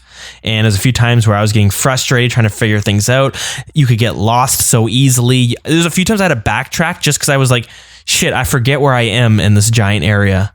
Yeah, and that's part of the fun of doing content day one. Yeah, it was so much fun to do that. And that being said, boss fight was not bad. It wasn't as combat heavy as Dragon Slayer 2, which is good. I think Dragon Slayer 2 deservedly should be more combat heavy. It's in the name, Dragon Slayer, but this one, again, a lot more lore based, a lot more like story based, which is fine. And I thought it was big. So, and just on the topic of the final boss, I thought it was you skip ahead 5 minutes or so if you really want to keep it a secret, but I thought it was super cool, like lore wise, the whole vibe of it. I took a screenshot and I posted on the Twitter, and I was like, oh, this is really fucking cool, where you get teleported to like a total black screen. Yeah, total black screen with just your enemy there. And it really, to me, it felt like, so Mod Ed, I think, is the one who was like behind the main story of it. Mm-hmm. He's the one who wrote most of it. But there's a few times where I really got a Final Fantasy vibe from it. One, like the final fight, to me, it reminded me of Final Fantasy VII. Have you played that game? No. Okay, well, at the end, there's this one bad guy you're trying to fight the whole time, and you and your group of people are fighting the boss, and he's like this giant monster. You kill the monster, and then he just turns into his human form, and then basically the main character and the boss get teleported into like a black space, and it's just like a one-on-one fight, and the music's like kind of minimal, and you're just like, oh fuck, this is very eerie, because it's just a one-on-one thing now. Yeah, that sounds pretty legit. And that's how I felt with this boss here. It wasn't as hard as Dragon Slayer 2, as you said. It took me two tries, but yeah. Yeah, I liked it. I liked the boss fight. I had a couple of friends who like skipped ahead. One of them, like while I was at work, finished the quest and with a guide, and he was like, "Do you want pointers?" I said, "No, don't spoil the fight for me, and just like maybe give me some vague advice." And I mean, I guess skip ahead if you don't want the advice. If you still want it, well, I mean, if you want to do the quest organically, you would have skipped ahead by now. But yeah, he was like, use magic and safe the hell up. And I got a little bit cocky, and I tried tick eating I died. I didn't tick eat the big he does like he doesn't one hit you, or she doesn't, but she does like, I think it was 98% of your max HP. Is it 98%? It brings you down to like 2 health or something. Yeah. So if you just bring a bunch of Cerebrews and you always be above your max health, you'll be fine. I thought it was an awesome fight. I thought it was cool lore wise that I think that's like the only time you ever get any idea. You can see some sort of god entity. So I wrote on Twitter asking Mod Ed like, hey, was this actually Saren, the elven god? And he was like, we never really said whether it was or not. It's kind of for now like up to you. What do you think? Yeah, and I love those. Yeah, and you're just like, man, okay, cool. Well, which brings us onto like the new poll, the changes that they're going to poll, which we'll address in a second. But one of them was that I really liked how ambiguous the sides were in terms of like you didn't know if you were the good guy or the bad guy for half the thing. Yeah, and you still like you walk away and you're like, are we really the good guys? I don't know. Yeah, there's a few times because you're fighting for a King Backstorian, I suppose, against Lord Ioworth, and yeah, the whole on a base level, it's like, well, we're Backstorian's the good guy, Ioworth's the bad guy, but Ioworth is trying to not summon or revive the god Saren. He's trying to revive Saren again, who was the elven god, and then she basically done fucked up and placed like an evil element of her. She created some evil element of her, and in order for her to get rid of that evil element, she had to kill herself, sort of. There's more to it, and when you read the quest, you'll like figure more out, but that's what she does for the most part, unless getting things mixed up. But Lord Ioworth wants to revive her because all the elves, we want her back. But King Backstorian's like, no, we gotta stop him because she might be dead forever, and you might just only revive the evil part of her. Yeah. But Lord Ioworth brings up like, yo, we had a war like hundreds of years ago, and what happened? His wife died, so King Backstorian or whatever just like sent all of his men into battle, and then he just ran away and hid and let all of his men die. He didn't. So then Lord Ioworth's like, yo, you're even worse than I am because yeah, people are dying, but at least I'm doing it for a reason. Your people died all because of your wife. Like they don't give a shit about your wife. They were just doing it because you told them to. Yeah, I like that whole moral ambiguity part. Yeah, exactly. So the whole time you're kind of wondering like, what's going on? But yeah, I enjoyed the quest. I would say it definitely up there with me with Dragon Slayer 2. How do you feel with it? Dragon Slayer 2 for me pips it a little bit. Song of the Elves didn't quite hit the highs of Dragon Slayer 2. Plus Dragon Slayer 2 was just cool as hell. And when like the main music plays in Dragon Slayer 2, it's just the coolest fucking moment in the game. But yeah, I agree with you. Dragon Slayer 2 is still like the best quest, but this is definitely in the same category as Dragon Slayer 2 in my opinion.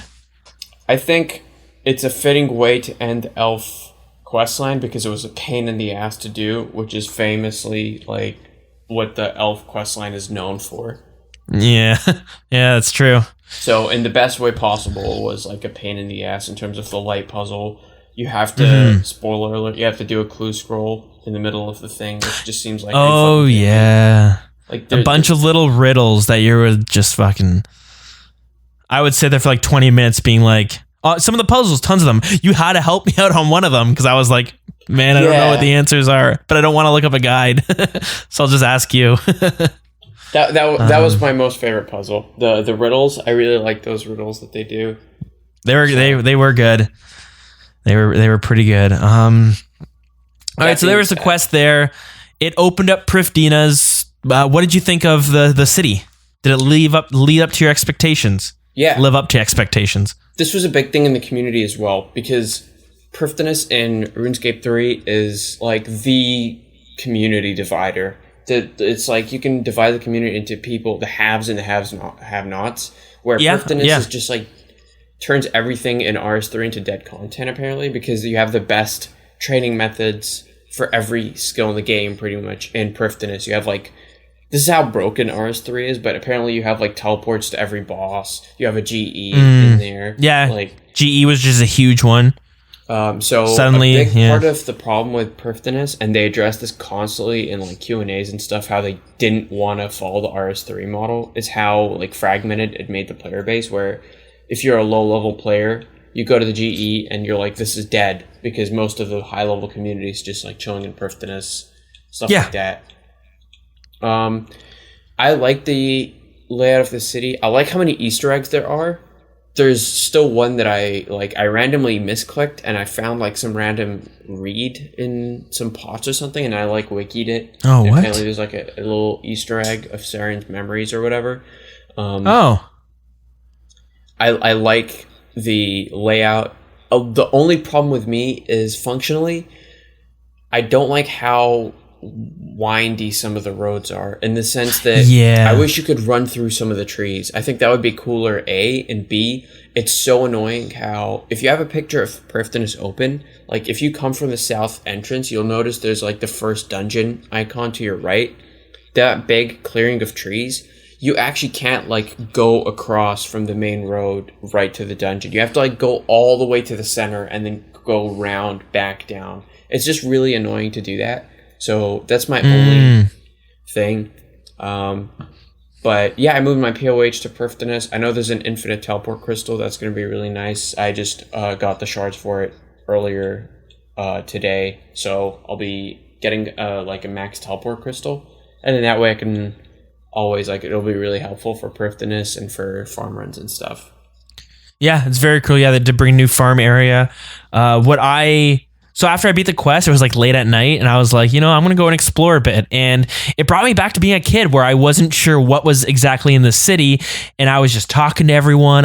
Every little shop, I wanted to go see what were they selling. And half the times they'd be selling shit. I'd be like, oh, this is cool. And they had a little clothing shop that had some like fashionscape gear. Yeah, the 250 mil one. Yeah, it had a 250 mil crown, and I was like, oh, wow, what the hell? And then it had 500,000 gold recoloring, which I'm glad I found out it was recoloring for the crown later on, because I probably would have bought it if I had enough money. Yeah. But they had a bunch of other clothing, which cost like 10K each, and I bought those, and I was like, hey, these look pretty cool. They look neat. Did you buy them? Yeah, I bought those. But yeah, they're like 10K, and they look pretty cool. They're just like clothing, like elven clothing. It's kind of like how the gnomes the gnomes or the Framinic clothing you can get. Oh yeah. So it's like the elven version of that, and it looks neat. So that was fun to explore. I liked what else was there? They had little gladiator pens. You could just see these two NPCs fighting each other. Like little arenas, though. That's just cool to kind of sit and watch. You're like, oh. Yeah, that's fun. You start putting bets on different people for that. That'd be cool. I really like that world building element that they did. And sorry to cut you off again, but like yeah, go for it. With Hesidius as well, the big thing with Zaya is how dead it felt. But for this, they've clearly learned like how to make a world feel alive, because you just had a lot of like. You have the crystal windmills and all the trees look really nice. You have people walking around. The gladiators, like you could tell, like it feels alive a lot more. Yeah, it was really neat. And I'm trying to think. Now, there's a lot of people I'd bump into and talk to, like, oh, what do these people do? And and then even stumbling and being like, hey, do you want to move your respawn point to Perfitinus? And I was like, oh shit, I can't remember if they even said that in the dev blogs. I'm sure they did, but I don't remember it. But that's pretty cool. I'll do that just for shits and giggles. And yeah. So yeah, a lot of cool stuff. And then of course the big PVM content, the Gauntlet and Zalkino. So have you done either of them? Yeah, I've done both. I've actually done all three. I don't know if you know the third one. It's pretty big now. What's the third one? The rabbit. Oh, shit. No, tell me about this rabbit. So we'll get okay. So let's do the rabbit first, because I could tell I piqued your interest. So in Perfitinus, in one of the dungeons, there is a rabbit that has a shit ton of health and hits like a truck, and it takes like a lot of time to kill it. There's a safe spot you can use, but the cool thing is you can like stand on other people to nullify the safe spot and get them damaged. I guess you could PK other people or something.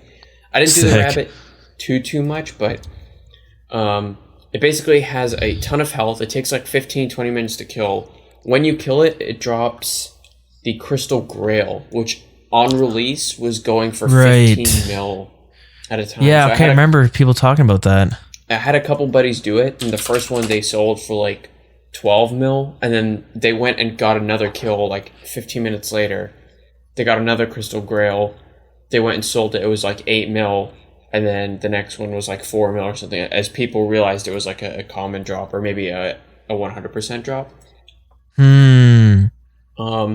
So that's really cool, and it's a Monty Python reference. Like, okay. The Invincible Rabbit that they have. So it's really nice to see. They didn't pull it. People are joking about that unpulled change, but it's nice to see like Easter eggs like that. That's really nice, and that adds a lot more to each update if they do things like that. And I totally agree with you. Yeah. Yeah, there's also like a crystal cat in one of the trees and stuff. Which really? I don't know if that's a reference to something. Yeah, but you can see a cat. So the world is really nice. If you have unlocked the city, just go in and explore some stuff. I'm sure there might be a couple of other things that we've missed as a community. Like, it's really nice to see them pay more attention to that. So that's the rabbit. We also have the gauntlet. Do you want me to read out the gauntlet or just go into it?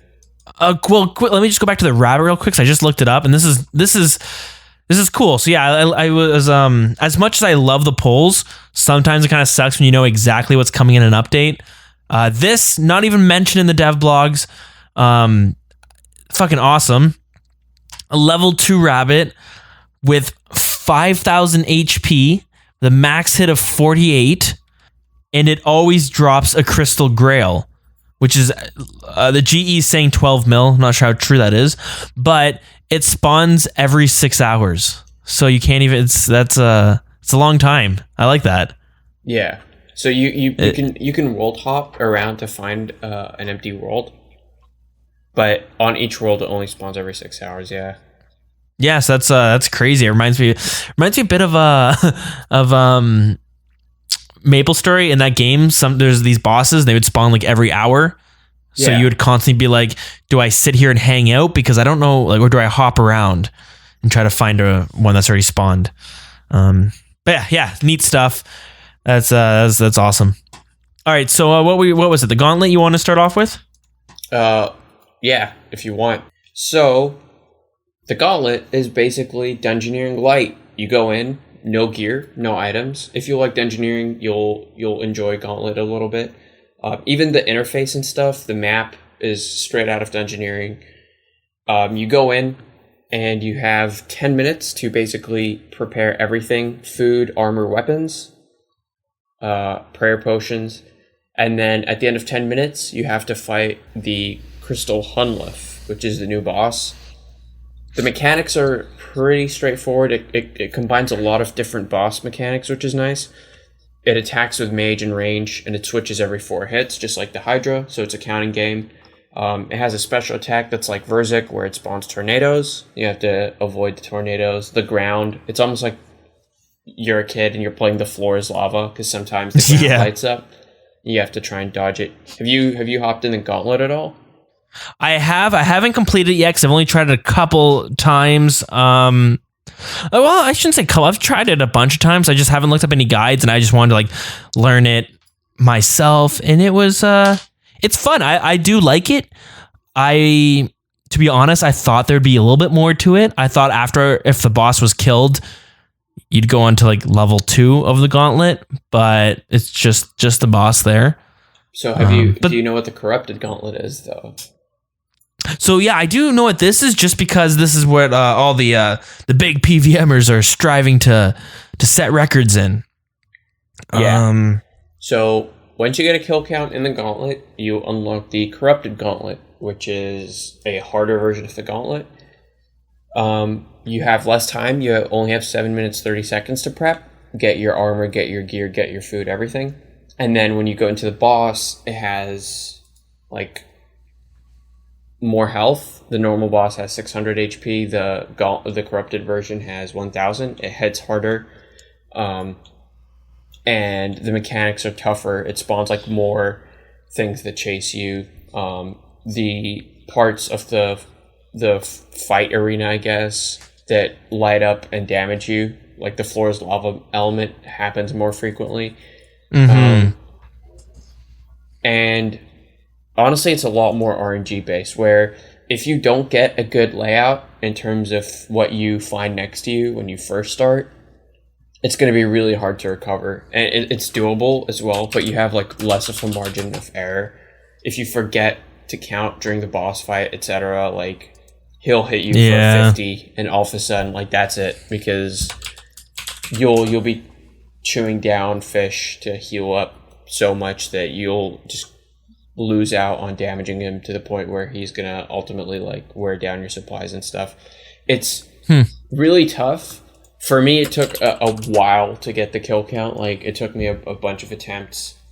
On like my fourth or fifth try, I killed him the same time I died, and the kill didn't register. Oh, pissed me the hell off. That always sucks. It is what it is. The big thing with the Gauntlet, though, is the community pretty much has universally decided it's dead content already, unless you're going for the speed run, which kind of sucks, because it brings us back to that fun element where I personally, this is my favorite part of the Perfidious content that came out. It's really fast paced. If you remember back when they were designing the Hydra, they mentioned how the way they're designing bosses now is they have this like checklist of things, how the boss needs to be fast paced, there should be minimal dead time, and players should not feel like they've been punished if they haven't done anything wrong. The problem with the Hunlift, which we can go on to after the day one report that came out, is it did feel like you were being punished even if you were praying the right prayer, because it just ran through you. Right. Okay. Yeah. Yeah. They have some tweaks. They want to make it hit harder when you pray the wrong prayer, but hit less when you're praying the right prayer. Yeah. And it's always going to start with ranged attack, whereas right now it's random. And that was the big thing as well, which was when you go in, it attacks with major range, but you didn't know which one it started with, just like the Hydra. And especially in the Corrupted Gauntlet, like, you go in, you're praying range, and it starts with mage, and all of a sudden that's 50 damage done to you already. And you're already, like, fighting, you're already in an uphill battle, pretty much. So, people, like, have said it's not good money. I don't care about that at all, because, and I've said this to a couple other people, and I've managed to sway a couple opinions as well, where people tried it and they said, this is shit money, I'm not getting anything, like, you basically have to get the Blade of Saildor to make money.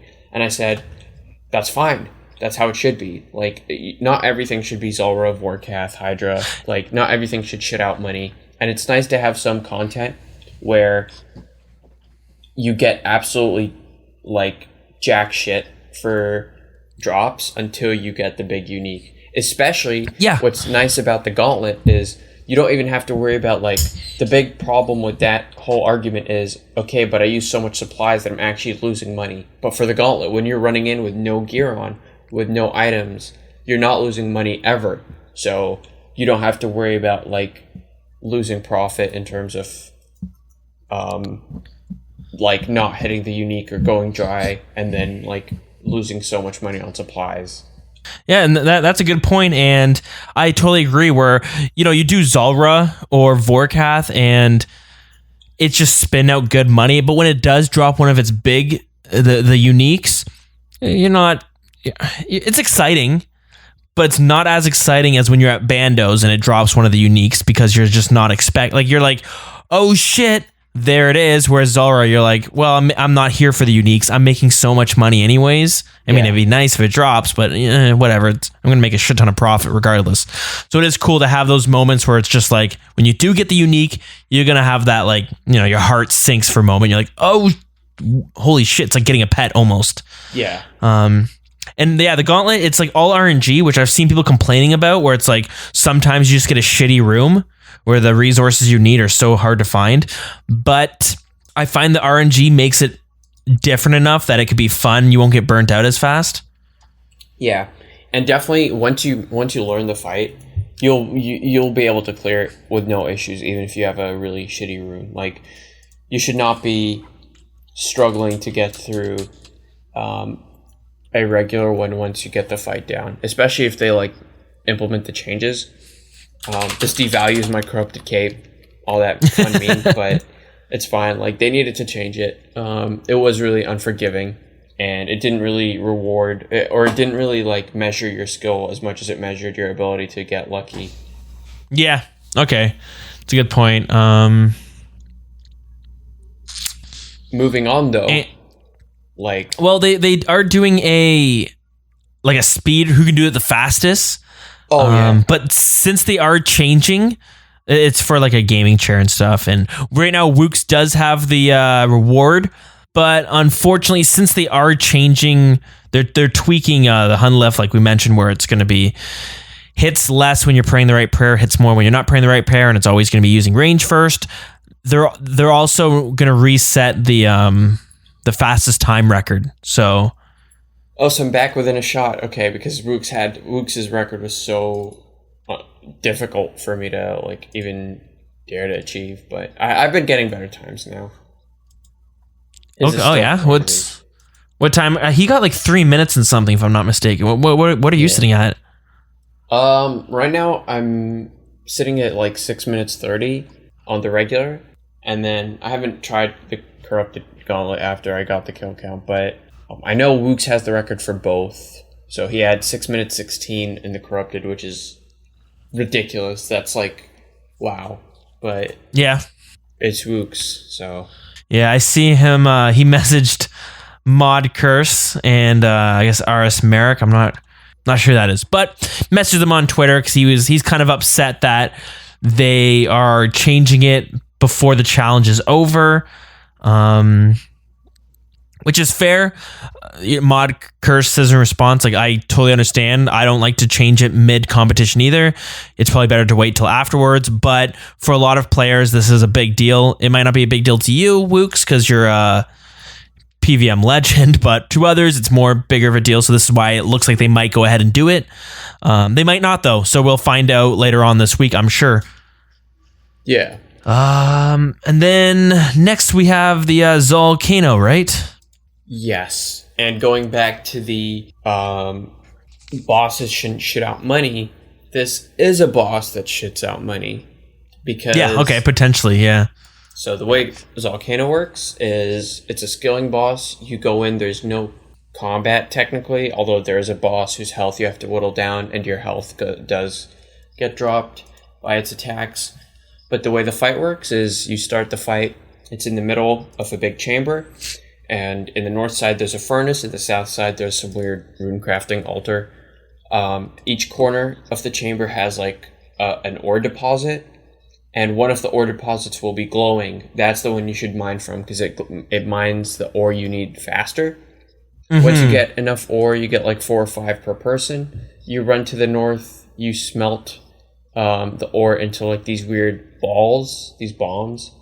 You go imbue the bombs in the south altar. And then you throw it at Zolcano, and you just kind of drop its shield, and then once it's stunned, you mine it for a bit until it's about to wake up. It wakes up, it does a shockwave to anybody next to it, so you have to run away, and then you rinse and repeat, you go back to mining and stuff. There's a bunch of other stuff. There's like weird pools of light that spawn. You stand on the blue to damage it. If you stand on the orange, you damage yourself. There's a golem that heals it. Weird shit like that, but generally it's just a matter of running, mining, and then like disabling the shield and mining away at Zolcano until it's dead. The thing with that fight is a lot of people have been realizing that if you get the kill, you will make a lot of money per hour. And people are saying it's like it's 3 to 5 mil per hour, and I'm not sure what the uniques will settle at, but you get a lot of just raw resources, just like Vorkath. Yeah, and so it does look like it's. I think I was getting like 15k to 20k mining experience an hour. Am I getting that wrong? I'm not sure. I don't think it's that high because they said the experience per hour would be pretty bad. I had a friend of a friend get the pet on their first kill. I noticed somebody else in the Discord just got the pet as well. Yeah. I saw which that is too. a big source of controversy as well, because the way it works is if you are the person to damage it the most, if you're quote-unquote the MVP, you're the only person to get the chance at a pet, which is not like something like Winter Tot. Right. So yeah, that's a big controversy because, like, you know, the what do you call it? The efficient, the EHP community who is like crazy with their 1 ticking or 1.5 ticking. You know, if they're doing that, they'll be getting MVP like majority of the time, right? Yeah, and I have a friend who actually like figured out that you can 1.5 ticket, and he's been like camping Volcano every chance he gets and making a lot of money. He's gotten like a couple tool drops. The prices of the uniques have been varying wildly. Like nobody knows where they're going to settle. The first one I think sold for 8 mil, and the second one sold for 30 mil. Damn. So that's a really big difference in terms of how much money you can make per hour. Nobody knows the drop rates either. So yeah, that's right. In terms of just straight up money, if you can consistently get MVP, you're making a lot of money, and you're also getting the chance at a new pet and all the uniques. I'm not sure anyone else rolls the chance at the unique. We still don't know any of this. It's all like, what's the word? It's all hearsay. Exactly. It's all hypotheticals and stuff. And I did see it be addressed on I'm pretty sure I saw it. I can't find the tweet now, but I thought I saw a Jagex mod saying the reason they did this was to prevent the issue of like 100 people just spam farming it and, you know, it just spitting out tons of money while also spitting out tons of pets. So they did it this way to make it's only 1% of the chance. But they mentioned that they're going to be revisiting it, and it's only a temporary thing. So probably much like the Gauntlet and how they're changing the boss a bit, they're probably going to be coming back to change it with a better system. Yeah. But we'll have to see. What's your personal opinion of it? Do you enjoy doing it? Do you think it's I think it's a decent fight. I don't enjoy it too much, but objectively speaking, I can see the appeal. In my opinion, the MVP thing should stay the way it is. Yeah. Maybe equalize the loot a little bit, so if you get MVP, you don't get as much, and if you don't get MVP, you get a little bit more. But in my opinion, I mean, this is coming from somebody who, like, values pets in the game and stuff, and, like, that's my thing. I want more pets, and even that being said, like, I don't mind if that pet is really hard to get because you have to go for the MVP basically to get it. The only issue with that though is eventually in the high level community you'll have people who like pay others to help you with the fight but not get MVP so you can get a pet maybe. Yeah. There might be issues with that, and in that case, you like they should address that. But I mean, a good point too you bring up with it being good to have the MVP is that it's not going to be like Winter Todd where there's one world. You'll probably see tons of people in different worlds doing this because they want less people to compete with and they want to be the MVP. Yeah, maybe if it didn't suck to solo as much, it would be a different story because it's just like any other boss in the game. Where, you know, if you're killing Bandos in a populated world, nobody's saying, hey, I dealt damage to Bandos, I should roll the pet chance. Right, so, yeah. That's a very fair point, actually, that you make a strong case there. They clearly wanted it to be a skilling boss, and the way it works, this is me, like, making assumptions on the way the game is reading it, but from what I can tell, the way the fight actually works is if you do damage, if you get the kill count, so you know if you got the MVP because it will always drop ashes for you. You'll get the ashes drop, which is a 100% drop that only the MVP will get. So if you get that, you know that you're the MVP. And I think the way the game works is the person who does the most damage gets the drop, but then the people who contributed, the game spawns more items for them. But it doesn't count as the boss dropping it, even though like it gives you a kill count. It says in the chat, Volcano dropped XYZ for you, like Magpie's received the drop. But I think in terms of the way the game reads for the pet chance, it would explain why only the MVP gets the drop for the pet, etc. Because the MVP is the one who's actually rolling on the drop table. Everyone else is just getting like extra items. Okay, yeah, that's cool. That's interesting. Yeah, see, that's That's a strong argument. I don't know how I feel now. You definitely swayed me because my opinion at first was like, oh yeah, okay, maybe that is a bit broken. But now I'm sitting there like, okay, you know what? That's true. It's supposed to be a skilling boss, and that this is it keeping it a boss in its truest form. Maybe find a way. I don't know. Maybe take out the ticking, the 1.5 ticking, or something like that to make it more fair. I'm not too sure. Yeah, that's a good compromise. And I was going to suggest maybe like removing the tick manipulating element, equalizing it a little bit so you don't get as much loot if you're the MVP, but you get a little bit more. So it's the same amount of like items spawned in the game in general. Like it doesn't change the money that's being brought into the game. It just doesn't make it as centralized. So it's not just one person making bank anymore. Like, it's better to have 10 people making 500K an hour than one person making 5 mil an hour. Oh, yeah. Yeah, no, that's a fair point. Now, as for the items that are dropping from these two pieces of content, you know, you mentioned the Blade of Seldor, then there's the Crystal Armors and the Crystal Tools. So you need the Crystal... What is it? The Crystal Armor Seed? Is that what it's called? Let me to make the crystal armor. Yeah. So that's sitting at 1 mil, and you'll need 6 of them in order to create the full set. So 6 mil about, and the tools about 1 mil as well for the crystals. And the Blade of Seldor is looking like 120 mil right now. I've heard it's going for 200 mil. I'm not really sure. Yeah, it's hard to tell with the GE because they're stuck at only increasing X amount of % every day.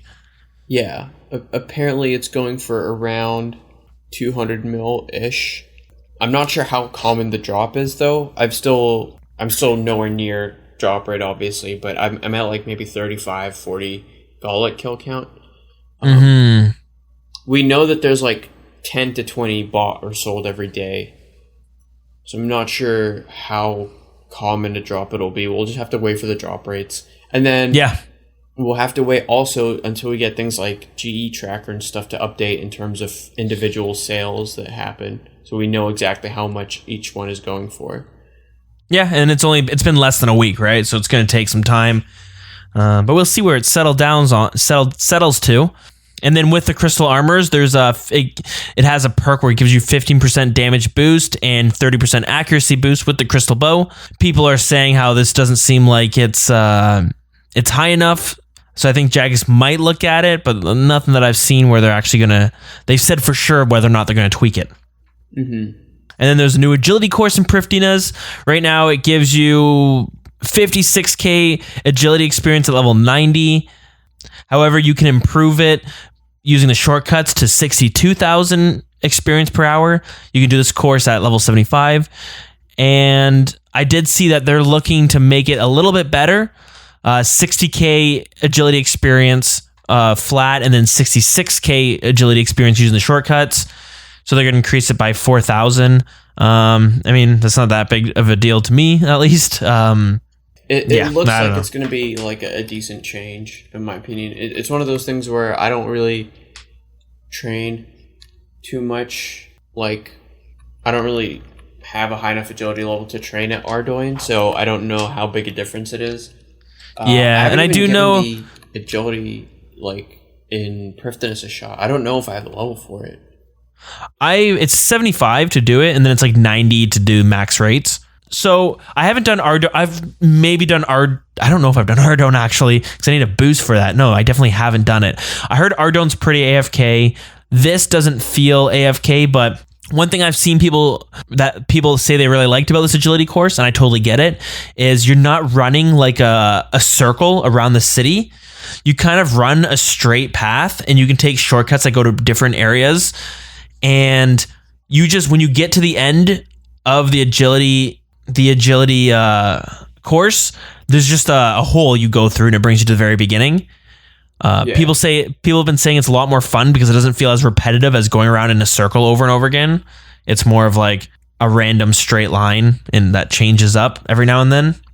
Yeah, I should totally give that a shot then. I can report back with insider deets later. This is just another one of those things that they're going to pull, and it's nice that they're really reactive in changing some things that need to be changed. Yeah, I agree there.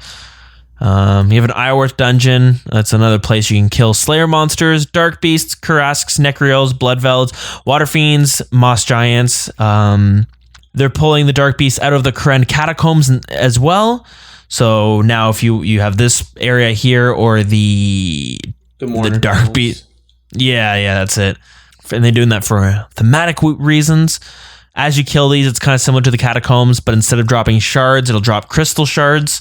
They have a crystal tree patch, which will be giving you 13k experience when harvest. You need 74 farming to plant.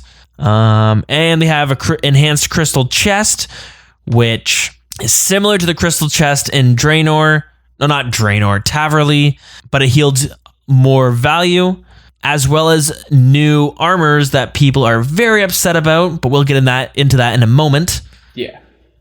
New implings, crystal implings, which have a 5% chance of giving the armors and tool weapons, tool weapons, yeah. It gives you a new, the crystal implings give you a new ring called the Elven Signet, which offers a 5% chance to not use any charges when using crystal armor. Yeah, and that ring is really expensive at the moment. I think it's going for like 30 mil as well. Oh wow, yeah, and I can see that being great for the tools. Mm-hmm. Armor, I'm not as sure about, but regardless, it's cool to have some skilling equipment, I guess. And then there's the divine potions, which I completely forgot about. And they have one for every single combat potion. So there's attack, strength, defense, range, magic, and super combat potions. And what this one does is for 5 minutes, your boost will stay at the level you boost to. Like whereas a normal super combat potion, every I think it's minute, you go down 1 level in your boost until you get down to your regular level. This one for 5 minutes, you'll stay completely boosted. So you'll be at 118 if you're level 99 for the full 5 minutes. But if you use brews or other consumables that will bring down that stat, it won't refresh to 118. It will refresh to whatever you brewed down to. Yeah. Yeah, I totally forgot about this. These potions. This is pretty big. Yeah, what do you think? For better or for worse? We can't really be too sure for now. In my opinion, for worse at the moment. But okay, it's pretty big. So for Theater of Blood, normally you bring in 3 super combats. And in Theater of Blood, inventory space is a premium. And with the divine potions, you can bring in 2 instead because of the way they work. Because you don't have to constantly be repotting. From what I can tell, at least, you can bring in just 2. I've started bringing in 2 with just divines. It's been fine. If you know when to so the potions damage you 10 for 10 damage every time you take a sip, which is, I guess, the way of balancing it. But the way Theater of Blood works is at the end of every fight that you do, you get your health back, you get your prayer back, and you get your spec back. But you don't lose the stats that you have. So if you're either boosted up or brewed down, you keep your stats. But what that means is there are certain moments during the fight where if you're just about to kill one of the bosses, you can drink a divine potion, you'll take the 10 damage, finish the fight, heal back up to full because the fight ended, and you keep the boost for another 5 minutes. So for things like that, it's pretty big. For things like raids, I'm not really sure how useful it'll be generally because you can... during regular raids, you're always brewing down and back up and stuff. It doesn't seem worth it to bring in the divine. The other big thing though is the Inferno. Yeah? Yeah. Because in the Inferno, I haven't done the Inferno since getting the divine potions. I'm still waiting on getting a bunch more gear before I do it again. But when you do the Inferno, if you can time it well, you could probably use the divine potion without any issues as well, even though it deals 10 damage. Because what I'm guessing, and I haven't checked with anybody who does the Inferno a lot, but what I would do personally is just wait until the first Jad fight. I'd drink a divine ranging potion to start the Jad fight, and then I would heal up the 10 damage that I got by blood blitzing or blood barraging the healers that Jad spawns. And then that way you get back up to 99, and you have that divine ranging potion basically until the final Jad in the triple Jad section. Once you get to triple Jads, you just do the same thing with the last set of healers that the third Jad spawns. So as you finish killing the third Jad, you drink another divine ranging potion or divine bastion or whatever. And okay, that's interesting. Does that make sense? Like, yeah, I think so. The system. I feel like the problem is I'm not quite there yet, so I don't know the fights too well, or if I'm trying to picture it though, and yeah, like see the thing, I totally forgot this came out, and I haven't had a chance to try it out much because I just I haven't used it myself personally. Yeah, but I'm sure we're gonna see people breaking it down, like how it's they are obviously more expensive. Yeah, that's the thing. So there's not too much content where it's actually worth bringing in over just regular potions, but certainly in ones where either inventory space is a premium, or more than anything, especially when it comes to super like efficient raids or super high level PVM like the Inferno, it's not so much the inventory space. Once you learn the Inferno, like you'll be able to do it without using all your brews and stuff, but it's more so that you don't lose, your stats aren't constantly brewed down, or your stats aren't constantly like falling below max boost, which is the big thing. So I don't know how I feel. I voted no to the divine potions personally, but we'll have to wait and see if this changes the meta for anything, because already it's started to. Yeah, and it usually takes some time, and it'll settle down, and next thing you know, the wiki's updated with it thrown in a bunch of different scenarios. Yeah. All right, but now we get to talk about, I think it's some competitions that they had. Yeah, dude. Okay, so first things first, the lore recap of the Elven questline so far. The winner for that one was K80, and he had done a humorous animated short, and it was featured as the top. Oh, and sorry, he submitted a hilarious animated short. That's how they describe it. In second place was Turtletail, who his submission was a narrative of the hero's story from the perspective of an elven citizen of Prifddinas. Turtletail has his own Terranwin only Ultimate Iron Man. Yeah. Third place was Dr. Pickle, who had a comedic video. And it was a series of Elven questline themed shows and advertisements.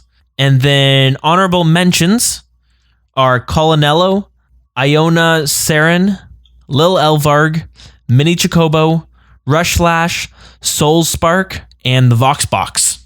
I mean, as the theme for the Golden Gnomes, I have to go back and check these myself, but I'm going to make a note and I'm going to probably check them out. Yeah, same. In a couple days. The comic skits one sounds like something I would really enjoy, to be honest. So yeah, I'm interested. I piqued my interest.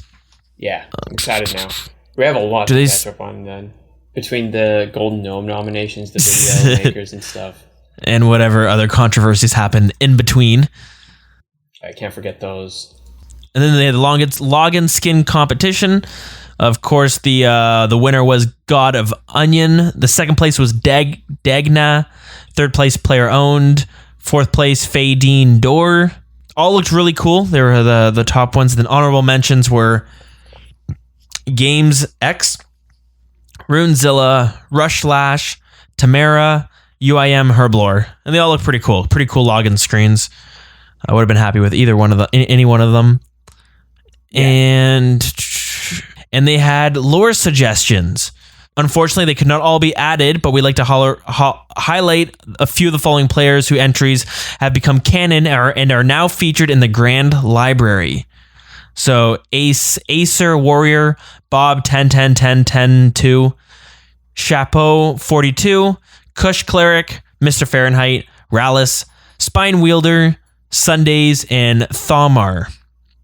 You just know that Kush Cleric had some kind of weird lore where Prifddinas elves were just like hippies.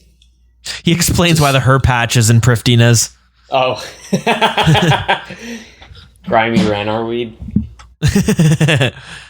And then Yeah, of course, they have the Gauntlet Challenge going on, so you can win yourself a RuneScape GT Omega Pro gaming chair. Of course, they would call it that, the GT Omega Pro. Yeah, you can win yourself a gaming chair, and then also a special thanks to all the players who play tested Song of the Elves. That is 7i, Adwarn, Aiza, Cloud Badass, Fieria, Ginger Beardy, Jakeysaurus, Nightinator, Luthien T2, MMO RPG RS, DKHO, OVL, Scotsman, Settled, Sick Nerd, Skidler, Sonic, Sorrowspell, and Thurko. Like the dwarf? Thurko. So maybe the cousin of the dwarf. I don't know. Nice. But yeah, that's basically it. So shout out to the team who got together to make this quest. Mod Curse, Ed, G, Ghost, Lenny, Rye, and West. I think they did a really good job, and I enjoyed it overall. And it sounds like you enjoyed it as well. Yeah, the update is great. I know there are a couple of people, like a couple of hitches that the community's getting. Yep, it would not be a big update if there wasn't some controversy that came with it. So, but in general, I think I agree with some of the big issues that the community's brought up. But in general, the update is really, really nice. The art style, questionable, but in terms of just Prifddinas itself, the city is gorgeous. It fits in my opinion. The city, not the characters. We'll go through in a second, but it's gotta make that disclaimer. It's just like one of those like prescription medication disclaimers that take forever. That's how it feels when you have to like qualify any kind of opinion in old school RuneScape. Yeah, it's that's true. You'll have someone will be pissed off. That's for sure. Warning: the following content contains views respective to only the viewer himself and the viewer alone. Please do not disagree with any of them. If you continue to be upright, fuck. I lost it towards the end of that. It was good. The first half was phenomenal. If you continue to be outraged for over 4 hours, please consult a physician. One of the RuneScape physicians up in there in Jagex. But anyways, on to the controversy. Everybody's favorite part, as you mentioned. Some people got pretty riled up about the chat heads. Or not the chat heads. The graphic, some of the art styles. Okay, it's the chat heads. I kind of let that one. I'm getting a little tired. We have so much to talk about. Well, the chat heads and the models, and some of the graphic models as well. For the elves armor. So some of them were the more updated models, as in, there's just a little bit more work put to it. A lot of people were upset about it, and I get the criticisms of it. They say it's too designed. It doesn't look like old school RuneScape. It looks more RS3. I can definitely see their criticism for. It was unfortunate that the front page of Reddit was only focusing on this stuff, because I felt like they were ignoring a lot of the other parts of the quest and how well done it was. It just kind of shit on one small aspect of it. But regardless, did you have any strong feelings about the chat heads? Yeah. And it goes both ways. I had a couple strong feelings about the chat heads and a couple strong feelings about the community's approach to the chat heads. And models. When I say chat heads, I mean some of the models as well. Yeah. So I don't like the chat heads at all. Mm-hmm. I know I'm not like I'm not about to riot in game or something and lose my shit.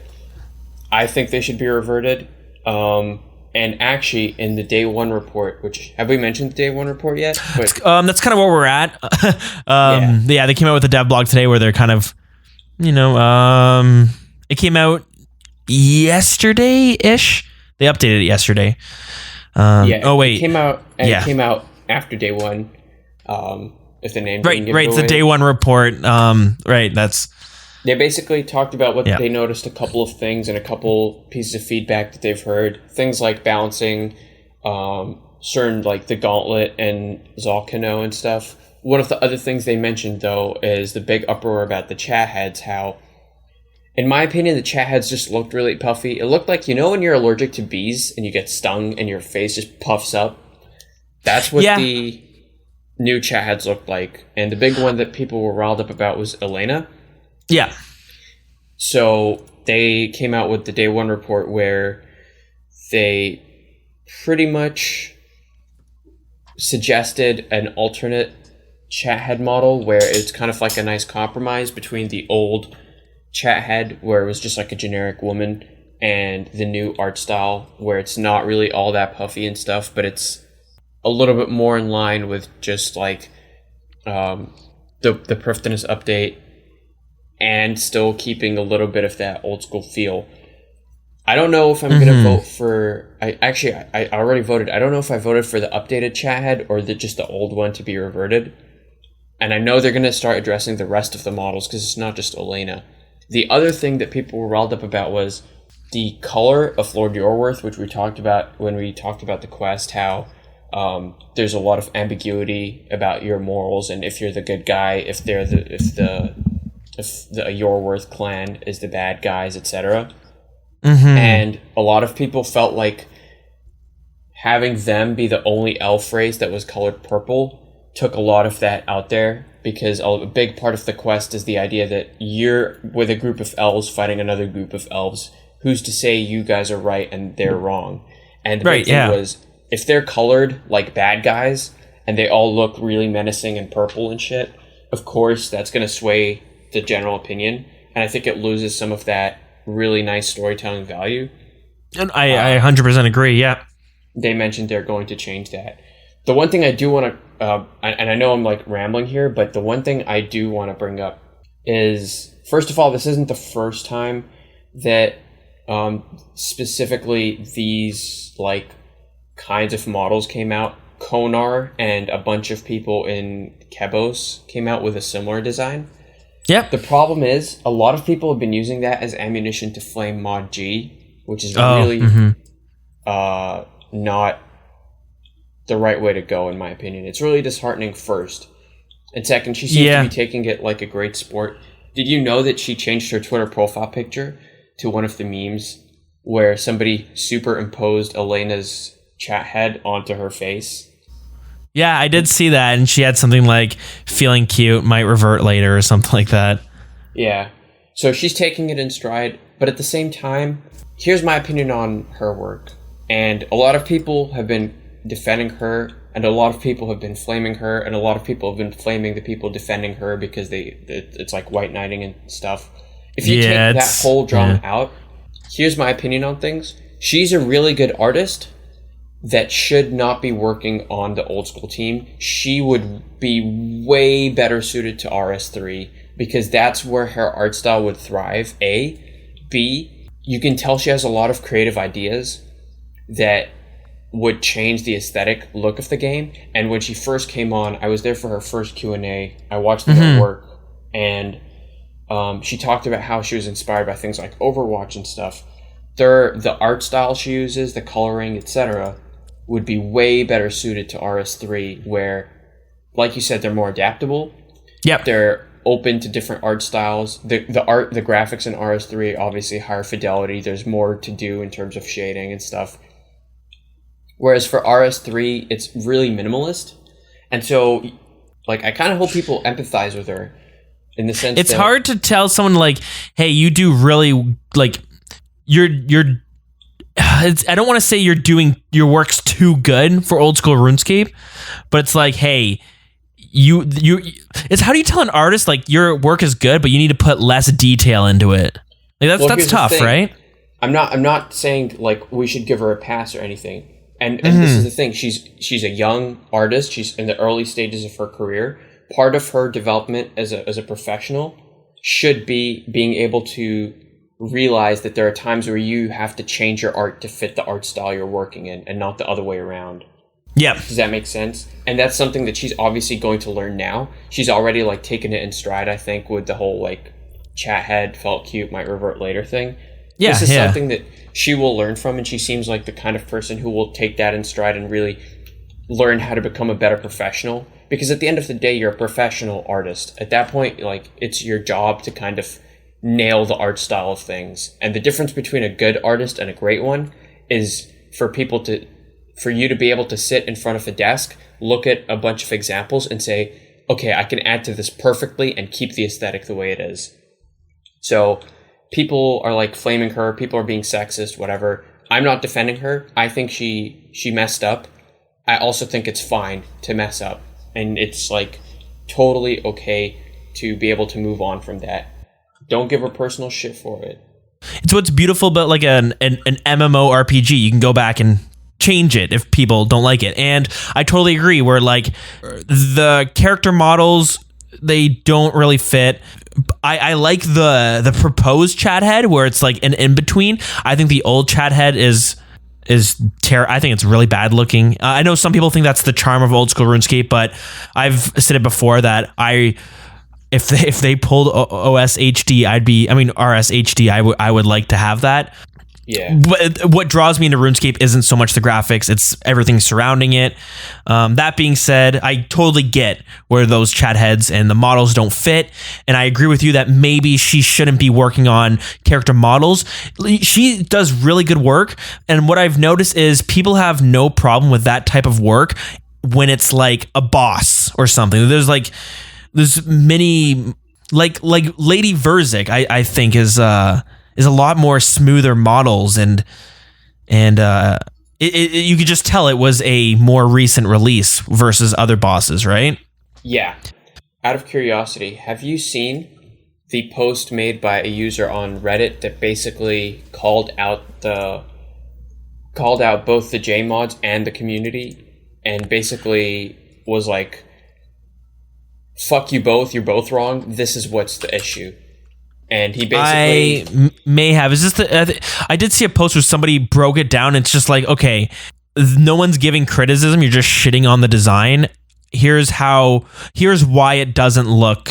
Yeah, exactly. So I might have seen that one, yeah. They broke down, I don't know if it's a he or she, but they broke down like, this is what's different. The shading you use, the way the textures wrap around things. You're using one type of shading, which is called, I have it up here. It's the Dragonstone armor, right?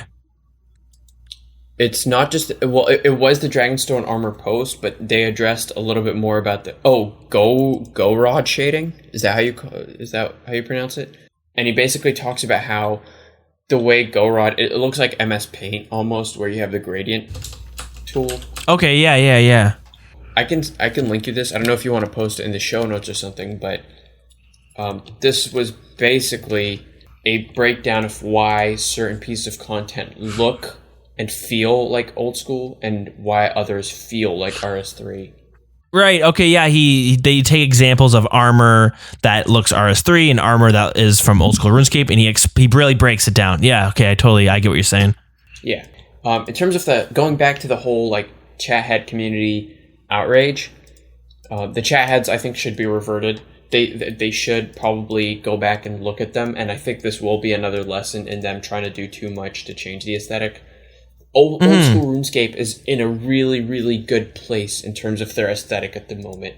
In terms of they're slowly trying to change it, not to make it completely different, but you can tell with things like the Forthos dungeon, etc., they're making steps in learning how to capture the aesthetic without losing without like how to improve the quality without losing the aesthetic and without losing the nostalgic feeling, because it's such an iconic art style that you don't want to lose, but you also want to be able to make this game not only more approachable, but you want to make the content varied. There's only so many times you can reuse the same textures.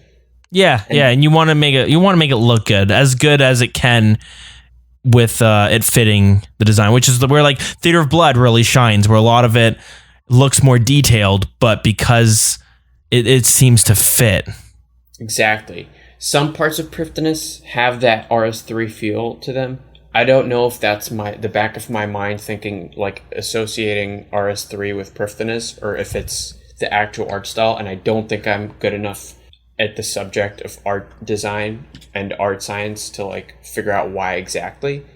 Mm-hmm. But in terms of the update as a whole, there are elements that are good in terms of the art design, and some, like the models, the Dragonstone armor was another one where it felt like way over the top kind of RS3 design, which already they've designed a kind of compromise.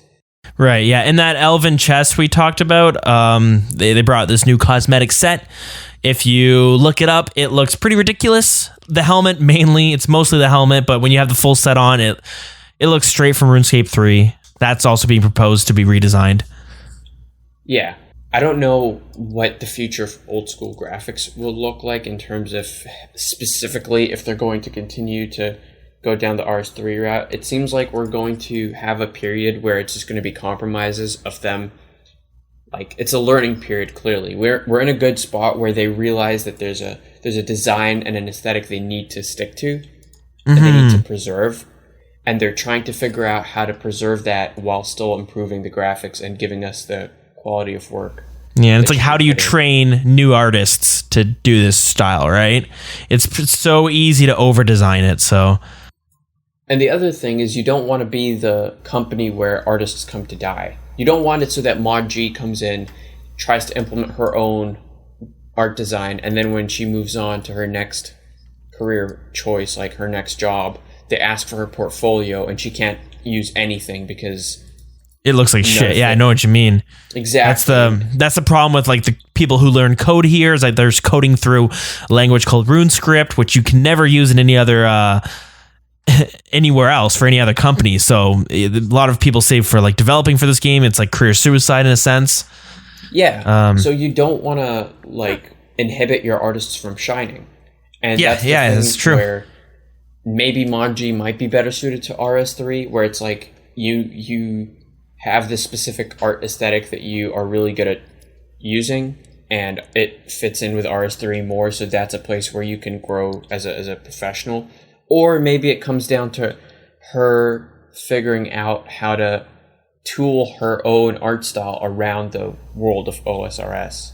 Yeah, and make it so that it's a big career, like it's a big moment for her where it's like, and this is coming again, I know this is not an unqualified opinion, but to me, again, what separates the good designers from the great ones is their ability to perfectly encapsulate an aesthetic.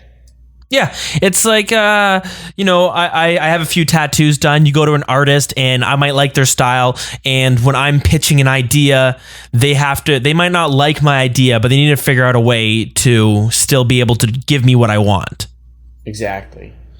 Yeah. So, and I think that's what makes a good tattoo artist, just like any other artist. I have this one tattoo piece. What I wanted was, I went in and I was like, I like your art style. I want my skin ripping open. I want my machine parts like as my bones, basically. And he was like, totally get what you're saying. That's a very common tattoo. If you don't mind, I can give you that idea, but I can make it in a way where it's completely unique to you and you're not going to see other people with it. Whereas if I give you what you want now, other people will have something pretty similar. And he ended up designing something that I just like loved. It was like he put a female on my body, on my arm, and her skin that was ripping open, not mine. So it's it takes a skill to be able to do that type of work. Exactly. Like be able to do. It might not be what you want to do, but you have to find a middle ground where you can give what everyone else wants. Yeah, I don't think this is grounds for flaming anyone. I don't think it's grounds for flaming, regardless of. Okay, yeah, she's a girl gamer, whatever. But you could tell she put a lot of heart and soul into it. She was really eager to share a lot of her work, and it does stand out when she hits on certain aesthetics. It really, really works. Like, look at those those little desert lizard things and I forget what they're called. Like, they look like geckos, but fucking great looking. Yeah, the desert lizards in Mount Karum, which I was going to say the Mount Karum design as a whole, everyone who contributed to that nailed it perfectly. Yeah, awesome looking monsters. She has like a really good sense of, she's really good at drawing and designing and stuff. And now I think the thing is just being able to address, like, if she messes up without flaming the shit out of her or without turning it into a whole neckbeard versus white knight argument like this community loves. Yeah, that's a rough one. That being said, with this blog here, they did drop a bunch of numbers and some stats, which are kind of cool. So we'll just quickly go through them. Since I guess this is the second day the quest was out, but it has been completed 15,000 times. Wait, hold on 1 minute. Sorry. As of the Friday, so the day after the quest came out, 15,000 people completed the quest. The gauntlet was completed close to 33,000 times. Players have died 57,000 times in the gauntlet. The corrupted gauntlet has been completed almost 1,000 times. Players who have died all of them were me. Damn, dude.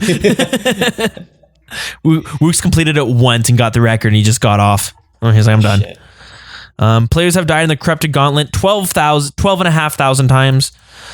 Players have defeated Zulcano 18.5 thousand times.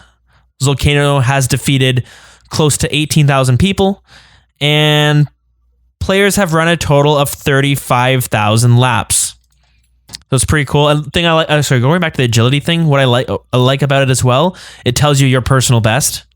Yeah. And it also tells you the best anyone's ever hit. So that's pretty cool. Is that what the woman like is with or whatever outside? I think so. She has stats for it, so you can check it out. Be like the best time anyone's done. The global best time is this. Your best time is that. So that's kind of cool. Yeah. But yeah, pretty good quest overall. And there was a lot to go through there. And I'm sure we're gonna have more to talk about as the weeks come. But I guess let's run over to community chatter. We'll speed round it a little bit because we still got a little bit more to go through. Yeah. Oh, again, another related to Prifdinez, the underground pass. The obstacles were kind of nerfed, so it was a lot harder to fail. That might be reverted. Not entirely sure yet. There is an item used in the quest. There's actually 2 items you can use.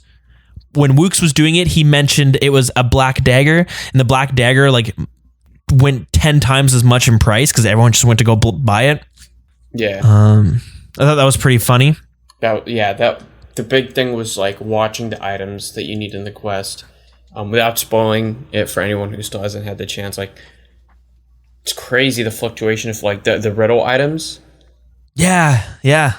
And there's a couple quest items that were like, kind of unique. And yeah, you go to buy and you're like, okay, I'm gonna just put 10K because it's definitely it's gonna be shooting up in price, and I don't feel like trying to buy it a bunch. Zezma, we all know Zezma. He's been permanently locked out of his account in RuneScape. Did you hear about that? Yeah, because people keep trying to log into his account. Yeah, because his username, it's so old. It's Zezma, and he hasn't changed the name. Jagex has offered to change his login to an email address, but Zezma declined that. He says no, he wants to keep it as Zezma. So for now, he's locked out of his own account. I was just going to say, like, I can see where he's coming from where it comes to not wanting to lose the prestige of having the username Zezma to log in. Mm-hmm. What if they gave him his own specialized... What if the email was Zezma@Zezma.Zezma? Like... Sick. Yeah, dude. Yeah, I don't know. It's hard to say because he might not even want that. Like, my login for my account right now, it's not an email. It's like you could never guess it because it's the most random thing. 112? Okay, well, where's Jagex customer support? But yeah, I mean, if they were like, hey, we want to change it to your email, I'd be like, no, come on. Like, my account's so secure right now. So, I mean, I guess I can kind of get it. I don't know. It's tricky, though. It sucks he's logged out of his account, though. Anyways, I saw on the RuneScape subreddit something that was kind of interesting. So, you have never played RuneScape 3, right? I've played bits and pieces, like 2014 was the last time. Oh, okay. So you're aware of the whole NXT client launching, right? When they were like updating the graphics and everything? Not straight up in terms of, I don't know if I was there when it launched, but I remember the whole thing where someone accidentally leaked it and stuff. Okay, well, I was on the subreddit and they were talking about when NXT was launching, which was like this new client, and it was going to allow you, like, the draw distance was huge. You could see the render distance was so far, it was extremely far, and the graphics were all updated, but it also brought in these problems that Jagex had to figure out a solution for. When I thought it was kind of interesting. For example, with now you being able to see so far in the distance, it made the world feel smaller, because if you were on Catherby, you could now see the shores of Karamja. That's pretty cool. I didn't know that's how big the difference was. Well, yeah, you could see like the draw distance was huge, but also a lot of areas aren't extremely far apart in RuneScape because just I guess it takes up memory. Yeah, no, there's no point like literally rendering like an entire ocean. Yeah. So when if RuneScape old school RuneScape ever had this, yeah, you'd be able to see Karamja. It would look like, hey, I could just swim there. Why do I need to take a boat? Yeah, it's like have you done, I'm sure you've done big chompy bird hunting, I think. And then, what was that other quest where you get the people, like, Rance's brothers, or Rance's, like, kids or family or some shit? Yeah, okay. Maybe that was for, They row you Recipe for across Disaster. From Feldapils to Karamja. Except you can literally see Karamja from Feldapils. So it's like, why the hell did I spend so long trying to get these guys to help me out when I can just swim there? You could even there might be a rock in the middle. You could literally jump across. It's like in jumping distance. Yeah, that breaks the immersion a little bit. Yeah. But so the way RuneScape 3 fixed this was they put a wall around the islands, and they put a wall around like the continent that was like in the ocean, and the wall looked like a fog that also looked like the water. Yeah. So now you would look and you're like, oh, I'm just looking at the ocean, but it's really you're looking at a wall that looked like an ocean that went on forever. So it's an interesting workaround. That's why I put it in there. That was pretty neat. Oh, something happened in Glariel's tomb where there's no more skeletons and the moss giants are non-aggressive anymore. People were losing their shit about how this is a big thing for hardcore Ironman specifically, where one of the biggest like early game risks they have to take is the fact that a lot of the time they do waterfall with below the max hit for a moss giant. Sure. They already said this was unintentional though, and they're going to revert it with the next update. Yeah, okay, so that's going to be fixed. But that's crazy. But on the topic of unknown nerfs, user in the clan chat, Gloctopus, he's been doing a lot of Forthos Dungeon since it was released, and he noticed a week after it was released that he was receiving, I think it was less money per hour, and more specifically, he was getting a lot the pages you need for the quest, the mini quest. He was receiving those like significantly less, and he said he'd been doing it enough that it was noticeable for him. Yeah, he just said like I think it got nerfed, but none of this was ever mentioned, and he seems like a bunch of it got nerfed without. I don't know. So I thought that was. Could be something. Definitely. I'm not sure if they've like mentioned it. I don't think they have. So we'll have to. I mean, I can always go back and check it out. Well, it's nothing they have actually mentioned unless it was on Twitter. That's the problem. A lot of the times they mention these like one-off. Oh yeah, we'll change this, we'll fix this, but it's on Twitter and it never gets addressed in a dev blog. Like that happens the odd time, and it's a little bit tricky.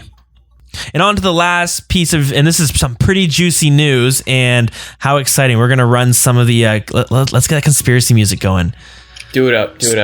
My first conspiracy music. I'm excited. Oh yeah, this is, we're tackling all angles this episode. All right. Okay. So we got some intel information from Exiras on Discord. So Exiras? Extras? Is it extras or Exiras? Oh, I don't know. Anyways, luckily you said it, so we covered both grounds. Okay, go for it. He will get back to us. Anyways, he just sent a message saying, I want to start by saying this is completely unconfirmed. This is only what I've been told by someone working in the same building as me. As some of you may already know, I work in Farnborough, the town where they hold Runefest. My company shares a building with 3 other companies, one of which is a VR gaming company called N Dreams. The other 2 companies are Qualcomm and something called Satisfy. We share a single smoking area, which means people from all 4 companies quite often chat about the things going on within the building, and me being a gamer, I always try to find out what the N Dream guys are up to. Today on my afternoon break, I got chatting and casually mentioned that I'd love to go to Runefest, but I can't justify the cost. He told me that some of the End Dreams devs have been working on something for Runefest, and they've already had visits from Jagex people, but he's not been part of the project, and it's being kept quiet so that person doesn't know all the information. End Dreams does have a history with Jagex, and I have no reason to doubt what this guy has told me. Also, the company I work for arranges corporate travel and events, and just out of curiosity, I had a little look through our customer database. I'm a developer and I help maintain these things, so I'd have access to this info anyways. In the last couple of months, we have booked several hotel stays in Farnborough for Shanghai Fukong, which is Jagex's parent company. So it seems Jagex might be planning some sort of VR experience for Runefest. I'll be talking to as many End Dream guys as I can to find out more information, but I couldn't wait to tell you about it, especially if anyone here is lucky enough to be going to Runefest. Bombshell. Yeah, big moment. And then he did a follow-up saying, looks like he might be going to Runefest, so he'll be able to tell us firsthand. He'll be our live on the scene correspondent. Oh yeah. More information about that afterwards, but I don't know. Let's talk.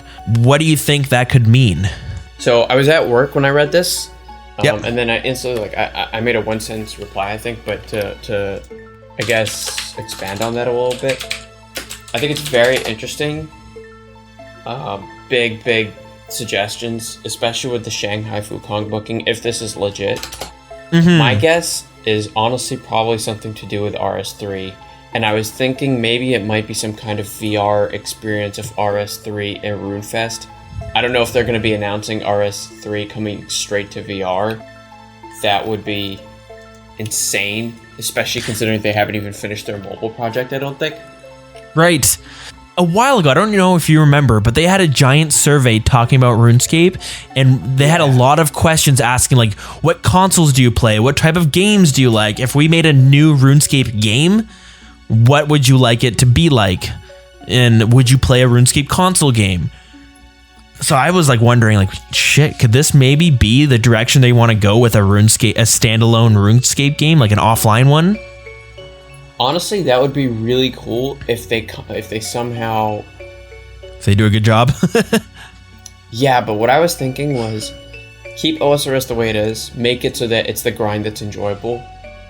Maybe some people in RS3 will not like the fact that their max capes are devalued, but make it so that progression in RS3 is as fast as it is.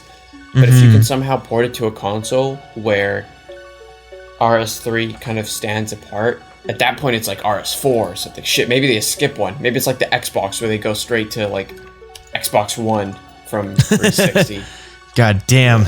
Or like the iPhone, you just miss 9 or whatever. RuneScape X. Exactly, they just come out straight with X and it's some VR, like you go and do bandos with friends, except you're like, holy shit, he's gonna stand on me. No way, this is so cool. You get like all those VR moments. Yeah, and see, I'm a bit biased because I have the Oculus, so I'm totally down for this.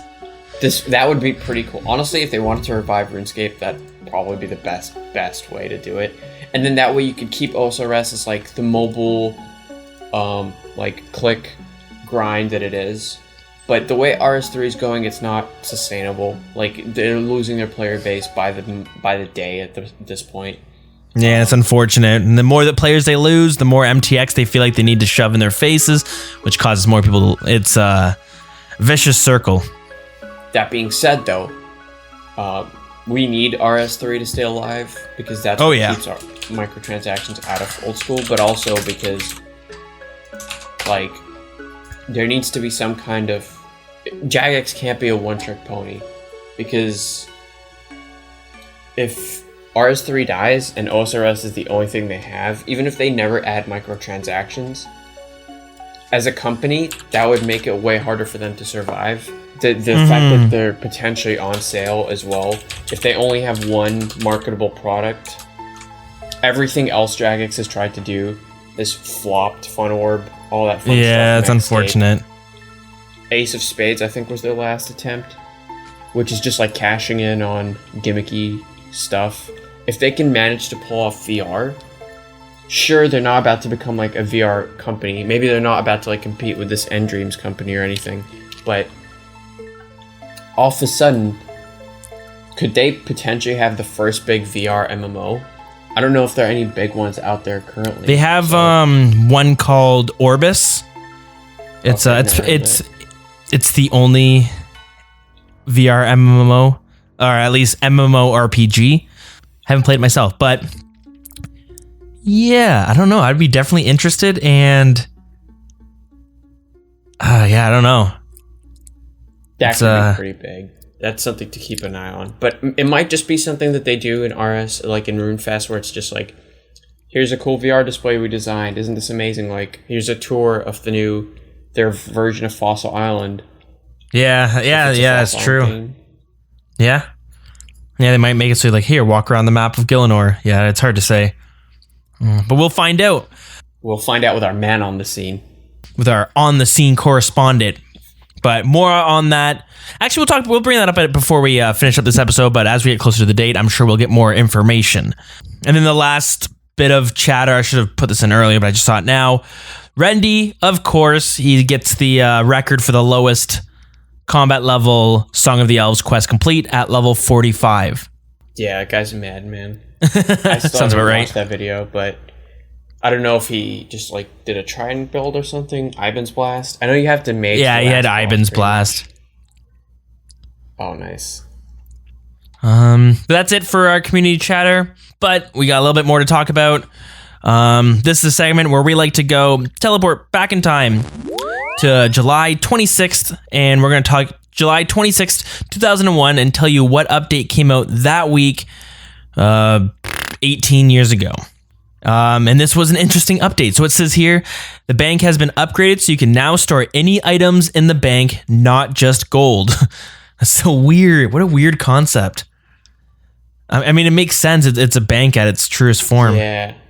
That's Easyscape at its fullest. I mean, it's crazy, like, banks weren't even centralized, or banks weren't, like, decentralized. Every bank had its own storage at one point. Oh, yeah, that's so true. But, and then it says, it's useful for keeping your spare weapons, your gems, anything else you might want in the store. You can store up to 48 different items with a maximum limit of 16 million items per stack. Runite, okay, this is a big one. Runite items have finally been added to the game. Runite is the most powerful metal in the game, and it's even better than adamantite. Nice. Both rune weapons and rune armor are now available to purchase from the Champions Guild. Hint, there is an extra item only available as a rare monster drop from a particularly strong monster. Do you know what it is? I don't. Could it be the rune scimitar?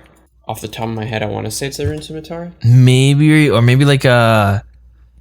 God, I want to say it was the rune longsword. Because the rune scimitar isn't sold by anyone, is it?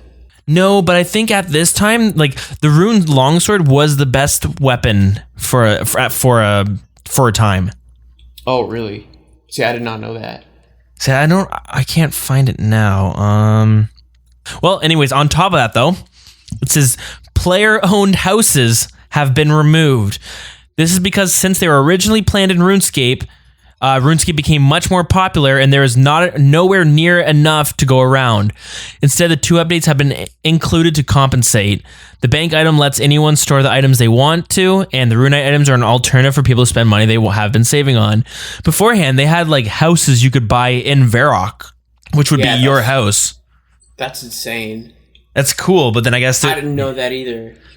I remember that because they had a construction skill they were going to bring out, and then I think the slums, you were able to buy property there and like build your own house, but then like if I bought a house, you couldn't buy that house unless I sold it to you or something. Yeah, and then it failed the poll, and that's why we never got construction in the game. I guess so. Now here we are. Now we all get our player-owned houses. Shit. All right, so that's all the updates for that. Now we're going. It's been a while, but we're gonna go to lore. So here we go.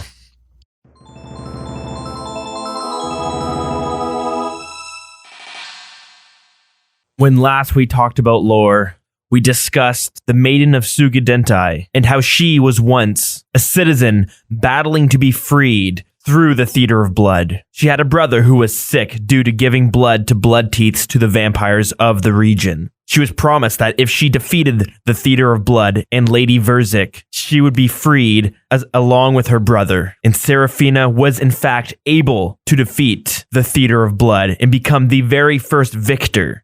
But she had a choice. She herself could be freed, but her brother would remain in the region, continuing to give blood teeths, which would lead to his inevitable death. Or she could remain within Mireditch and become an experiment along with her brother. She agreed, and thus Seraphina and her brother became yet another experiment for the Theater of Blood. She eventually turned in to the Maiden of Sugadentai, one of the more successful experiments, and was now a foe for other Theater of Blood combatants. Her brother, on the other hand, was seen as a more failed experiment and was left in the dungeons of Verzenhaza. Many of the creatures within the Theater of Blood are in fact experiments, which leads us to the second room within. Inside, it is clearly some sort of test chamber, and within this test chambers is a monster. The Pestilent Bloat. Lady Verzik, while she was not the king of the area, that was left to Lord Draken himself. Since she had helped Lord Draken conquer the area of Mauritania, she was given lordship and given the castle of Verzenhaza. Many of her people that had worked for her and worked underneath her within the castle of Verzenhaza knew that if they pleased her, they would be rewarded. But if they did not, they would be punished, and more often than not, would the latter happen. One of the scientists that worked for her was known as the Butcher. Known for his mental decline and psychotic episodes, many left him to be, but he was capable of carrying out such experiments that other vampires would not be willing to do. The Pestilent Bloat is the aftermath of one of his experiments. Lady Verzik commanded the Butcher to create a masterpiece of an experiment. She wanted a creature that was like none other. So the Butcher went to work. He acquired ingredients to create this monstrosity. 3 giant heads, the body of a decapitated ogre, 2 crushed frogs, 4 buckets of human blood, 2 cyclops arms, 2 catbill pawn legs, and an apple pie. He began sewing the body together and used the buckets of blood to fill the body. He hooked him into the test chambers to fill him with an unknown liquid. And to the Butcher's surprise, the Pestilent Bloat was born. This monster was uncontrollable.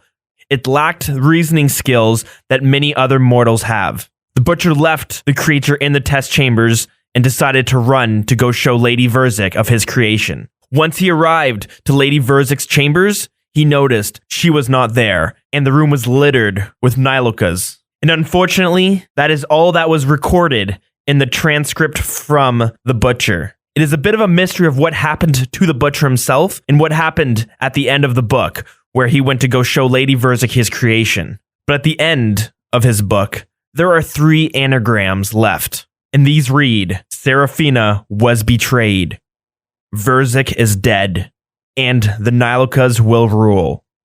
And throughout his transcript, there is a code laid throughout his writings, and the code spells, do not trust her. What is told of Seraphina is that she was a citizen of Mireditch, one who participated in the Theater of Blood, one who was victor, but eventually became an experiment within the theater itself and is found in the first room as the Maiden of Sugadinti. But what is also known is that Seraphina, being the only victor of the theater, is what gave hope to the citizens of Mireditch that they too could be the victor. At the time of her participation, many citizens had given up all hope of ever defeating any of the monsters within the Theater of Blood.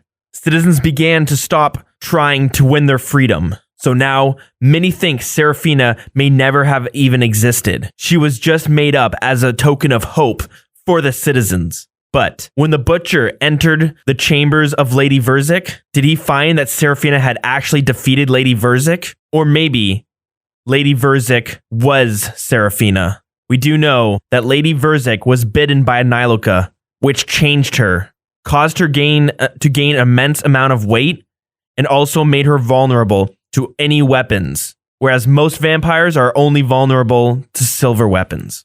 Next time we discuss lore, we'll continue with this, and we might just figure out the mystery of Seraphina, Lady Verzik, and what had happened to the Butcher. All right, now that we're back, we're going to run over to the Grand Exchange.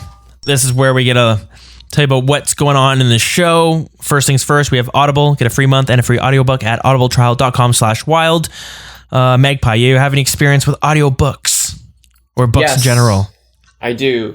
I know, keeping up with where Deagin left off, he was ripping through Harry Potter audiobooks. My favorite audiobook series is another set of Harry Potter audiobooks, to the point where he and I have discussed our favorites. Like you have a favorite different narrators? Yeah. I like the Stephen Fry audiobooks. And I also like my favorite like Audible book total, like full stop audiobook, is Stephen Fry narrating the complete Sherlock Holmes collection. Oh, interesting. So very cool. Let's just say I made the most out of that free month. Nice. I mean, yeah, that's the way to do it. And I had a little kerfluffle with Audible, but they're a pretty good company. They, I mentioned it before, but I didn't realize I was still being charged after I thought I canceled it. So I called them up and they would refund me it. And they were like, sorry about that. But hey, if you want, you have 6 credits, you can spend it and we'll still refund you all of it. And I was like, thank you. But honestly, I don't want to look for books. Just get rid of it. I just want to get this taken care of right now. So there's tons to listen to out there. audibletrial.com/wild. Or you can support the show directly. You can do that at patreon.com/thewilderness-podcast. Our supporter of the week is Brian Norwood. And what me and Magpie did about a week ago, that's redundant to say. I was going to say before we were recording this here, I'm getting a little tired, so nothing's making sense. We sat down, we had a little ramble session, which is where we just shoot the shit about RuneScape stuff, and it was a lot of fun. I had a great time doing that, and a lot of people seem to enjoy it. Why am I bringing this up in the Patreon part? Well, I had it come out like 2 days earlier on Patreon, and then it came out for free on the normal feed, as you can see it now. And it's going to be something that I want to keep doing with multiple different guests. It's called OSRS Rambles, and just talk about the state of the game and people's journeys with it, and all types of people, not just someone just listen to the show, or maybe some elite PVMer, maybe somebody who runs a clan, maybe it's a YouTuber or a Twitch streamer, or someone who makes music, or maybe it's just a normal person who has kids and has to tell us how he's able. Maybe someone who runs an OSRS podcast. Maybe. I'll interview Dills. Every single episode is just me and you interviewing each other. I feel like I've heard all of this already. It's like they're not even trying anymore.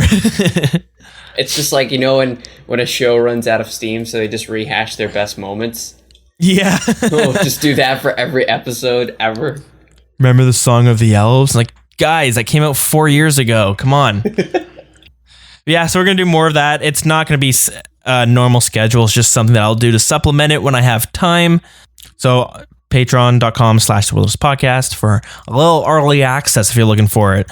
And if I ever get the lore segments recorded beforehand, I'll throw them up there. But anyways, you don't have to use that. You'll get it all for free after some odd time. So let's move on to our player designed skill. Man, we're just jamming everything into here. So we had a survey out where people could vote on what they thought was their favorite skill. And well, the votes are in, and there was a tie for first place. And that was piracy and cryptozoology. So really? There was and I was watching it, and there was times where there was one skill in the lead, and then another skill would overtake it, and then another one would overtake it. It was an interesting race to see. But I'm going to be getting in contact with everyone who did submit one of their skill ideas, because we're going to give a reward to every single person. So I will get in touch, but also get in touch with me, because I can get kind of busy, and it's sometimes shit can be harder to keep track of, and I'm going to be a little bit slow about it. But I'll get an email out, but also message me in game as well. So thank you again for those skill suggestions. Thought it was really cool. And when Jagex was talking about their warding thing, I would throw up the recording, and I was like, Jagex, listen to this. Some good design skills here, but yeah, we'll wait till Runefest. Maybe they came up with something. Blast it in a loudspeaker, dude. at Runefest if you're still trying to get there. But start I voted for protesting. piracy actually, so maybe I was the deciding vote. Oh, you might have been the deciding vote. Well, yeah. All right, though, but we're going to start wrapping this thing up. We did get a bunch of emails to talk about.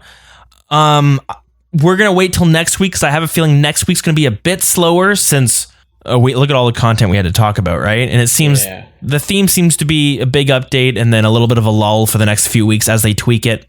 But if you do send an email and I don't reply right away, it's not because I haven't acknowledged it. It's just I'm so worried that I'm going to reply to it, and then I'm going to and then during the podcast recording I'm accidentally going to miss it because it shows up now it's red. Now that I'm saying that, I could easily organize the email so that I can put in its own little folder. I'm going to have to do that. Anyways, I apologize if I haven't responded right away.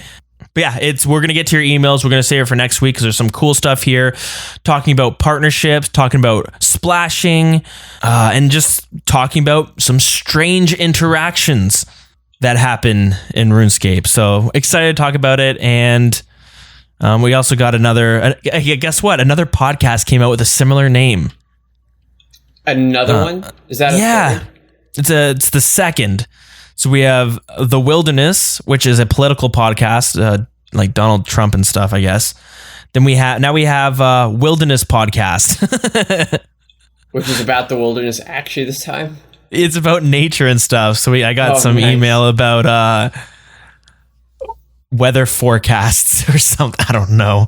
Yeah, Adam, we'll get to your email next week. This is Tammy from Alabama. I really enjoyed your episode on crawling doomslingers. I don't know any butterfly species.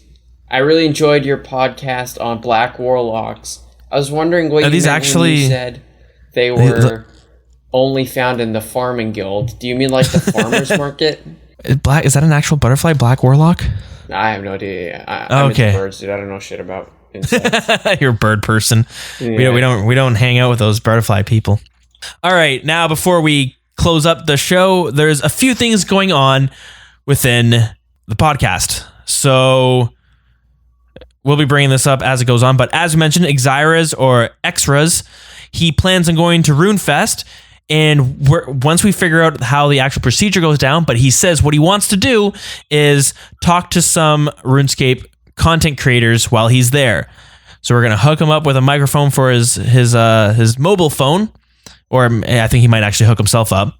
We'll cross the bridge when we get closer to the date, but we're going to be asking who do you want to hear from and what kind of questions you want, and we're going to find out if we're able to do something like that while he's at Runefest and searching out for the VR. So you can let us know now, but also keep your eyes out for some sort of discussion on what content creators you want him to talk to and what questions you want him to ask. The next thing we're going to talk about is from Ohm in our Discord and clan chat. He had the suggestion of would be cool if we kind of decided on a home world, just a general world that we could all play on if you're not bossing or doing mini games, or if you're just screwing around. This way, we would quite often bump into people more often. Would we bump into other people in the clan chat? And that's all. I mean, that happens from time to time, and it's always kind of exciting. Like, oh, who's this? And then you type out, "Hey, found you." So there's a survey he has on Discord, but we're going to post it around so you can tell us what world you would like, and maybe we can settle on a home world. A lot of people seem to be interested in that, so yeah, we'll see if we can set something up. And finally, the last thing we're going to talk about is I had this cool idea. Actually, I'm in a Facebook group for RuneScape. Are you any RuneScape Facebook groups? No, I don't even use RuneScape, but I mean, I don't use Facebook. He's an imposter. Damn. Okay, well, I am in a few Facebook groups one of them did was they had this viewing party for some RuneScape video that somebody made, and I got the notification, checked it out, and there was like 20 people all watching it together. I thought it was kind of cool. It gave me the idea of having our own sort of RuneScape viewing parties. So I put it on Discord if anyone was interested, just to gauge the interest levels. And a lot of people said they were interested in having some sort of group viewing party. So then I asked, like, how would you want to do it? You can do it on Facebook. There's third-party sites, and I could also stream it, and we could all hang out and watch it through there. A lot of people said they wanted the streams, and a lot of people said using a third-party site. We could probably find a blend of both. But if that's something you're interested in, let us know. It's in the events channel right now on Discord, but tell us on any of the other social medias. But the idea would be like, hey, Settled comes out with a new video. Maybe every Friday at 7 p.m. we'll all meet up and watch the series together and play RuneScape on the side. Or maybe we'll binge watch the series from the very beginning. Just an idea. Thought it was different. It might be fun. So if you're interested, let me know. Oh, yeah. Whew, and I think that is it. If not, well, you know what? Let's cut it off here and we'll let's just fade to black. Yeah, we'll be back next week. Sorry it took so long. It happens. Yeah, if you want to hang out with us in game, it's WildCC. Email is thewildernesspodcast@gmail.com. Facebook is facebook.com/thewildernesspodcast. Our Twitter is thewildernessrs, and our Discord is pinned on Facebook and Twitter. Magpie, you got any social media, or you have a Discord, or do you have a clan chat that you want to plug? I have a Discord. Again, DM me for the details. There's no permanent link or anything if you just want to hang out and stuff. I don't stream or anything, so not really. I'm not even on like Twitter too much, but I do have a Twitch. I just like do it to save files of like raids and stuff. But yeah, pretty much. I'll plug you guys again if you want, though. Wilderness Podcast. Check out the Wilderness Podcast. I guess I'll pay homage to Deagin, say Twitch, Twitter, Deagin RS. Okay, fair enough. I have been streaming more regularly, and I plan on doing it in the month of August. So you can check out the Dills. I do a hardcore Iron Man PvP series, and I mean, if we do the viewings, it might be on like the viewing parties might be on Twitch.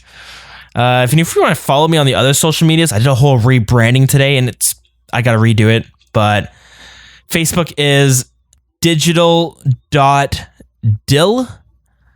Instagram is digital_dill, and Twitter is digital_Dylan. None of them are the same, which is the worst thing you could do. But I figured if I do like a radio show at my work/school, so I'm always posting it on there. But I figured I'm gonna do like a one-stop shop of podcasting, streaming, radio shows, and then I almost forgot. And then I like to just dick around on the Instagram stories and stuff too. So you can check all that fun stuff out. But the problem is all three of them aren't the same, and that's a huge issue. So I'm going to be we'll be rebranding in the future. Very shortly. Rebranding immediately after a rebrand. I know. I was like doing it. I was like, this is terrible, especially when I'm like saying it out loud now and I have to remember which one's which. Facebook doesn't allow underscores. Instagram doesn't allow dots. They're owned by the same fucking company. Doesn't make sense, but whatever. All right, Magpie, thanks so much for coming on the show. This was awesome. I had a great time, and we're definitely gonna have to do more of these, and we'll keep you updated. You know, if Deagin decides to return to the show, we'll keep updates going. We're not really sure. We're playing it by ear. Yeah. But regardless, I had a lot of fun. Magpie, thanks for coming on. Thanks for having me again. Always a lot of fun. Yeah, awesome. I think you added some really cool perspectives and insights, and you got me thinking. Nice. Well, I don't do enough of that, so if I can do it to other people, I guess that's a net contribution. That's why I'm so loopy right now. Podcast? You know what I didn't say? 100%. So that's a successful podcast for me. You know what I say? I realized I say a lot after the ramble one, and then I think, I don't know, this episode too, I say exactly a lot. Really? I would notice that. I noticed it when I did like a radio show with a schoolmate of mine last Wednesday, and I said it I responded to him saying exactly like 3 times in a row, and then I realized I said it like twice on the ramble thing with you, and I was like, oh no. Twice is fine. You're fine. Yeah, for now that I've mentioned it, people are going to be looking out for it. Maybe not. But anyways, a song of the week will be Song of the Elves. All right, I love that song. Let me find some details about it. It came out 4 years ago. It's just sitting. It was what do they call it? A sleeper content. Cell. Oh, yeah, dead. Dead content, that too. Literally dead. Risen from the dead. Oh, Song of the Elves here. Unlocked in the Grand Library of the Quest, and it was done by Julian Surma. So, came out last week. All right, guys, thanks so much for listening. Sorry it took a little bit longer, but here we are. And again, one last thank you to Magpie. We'll catch you guys next week. See ya.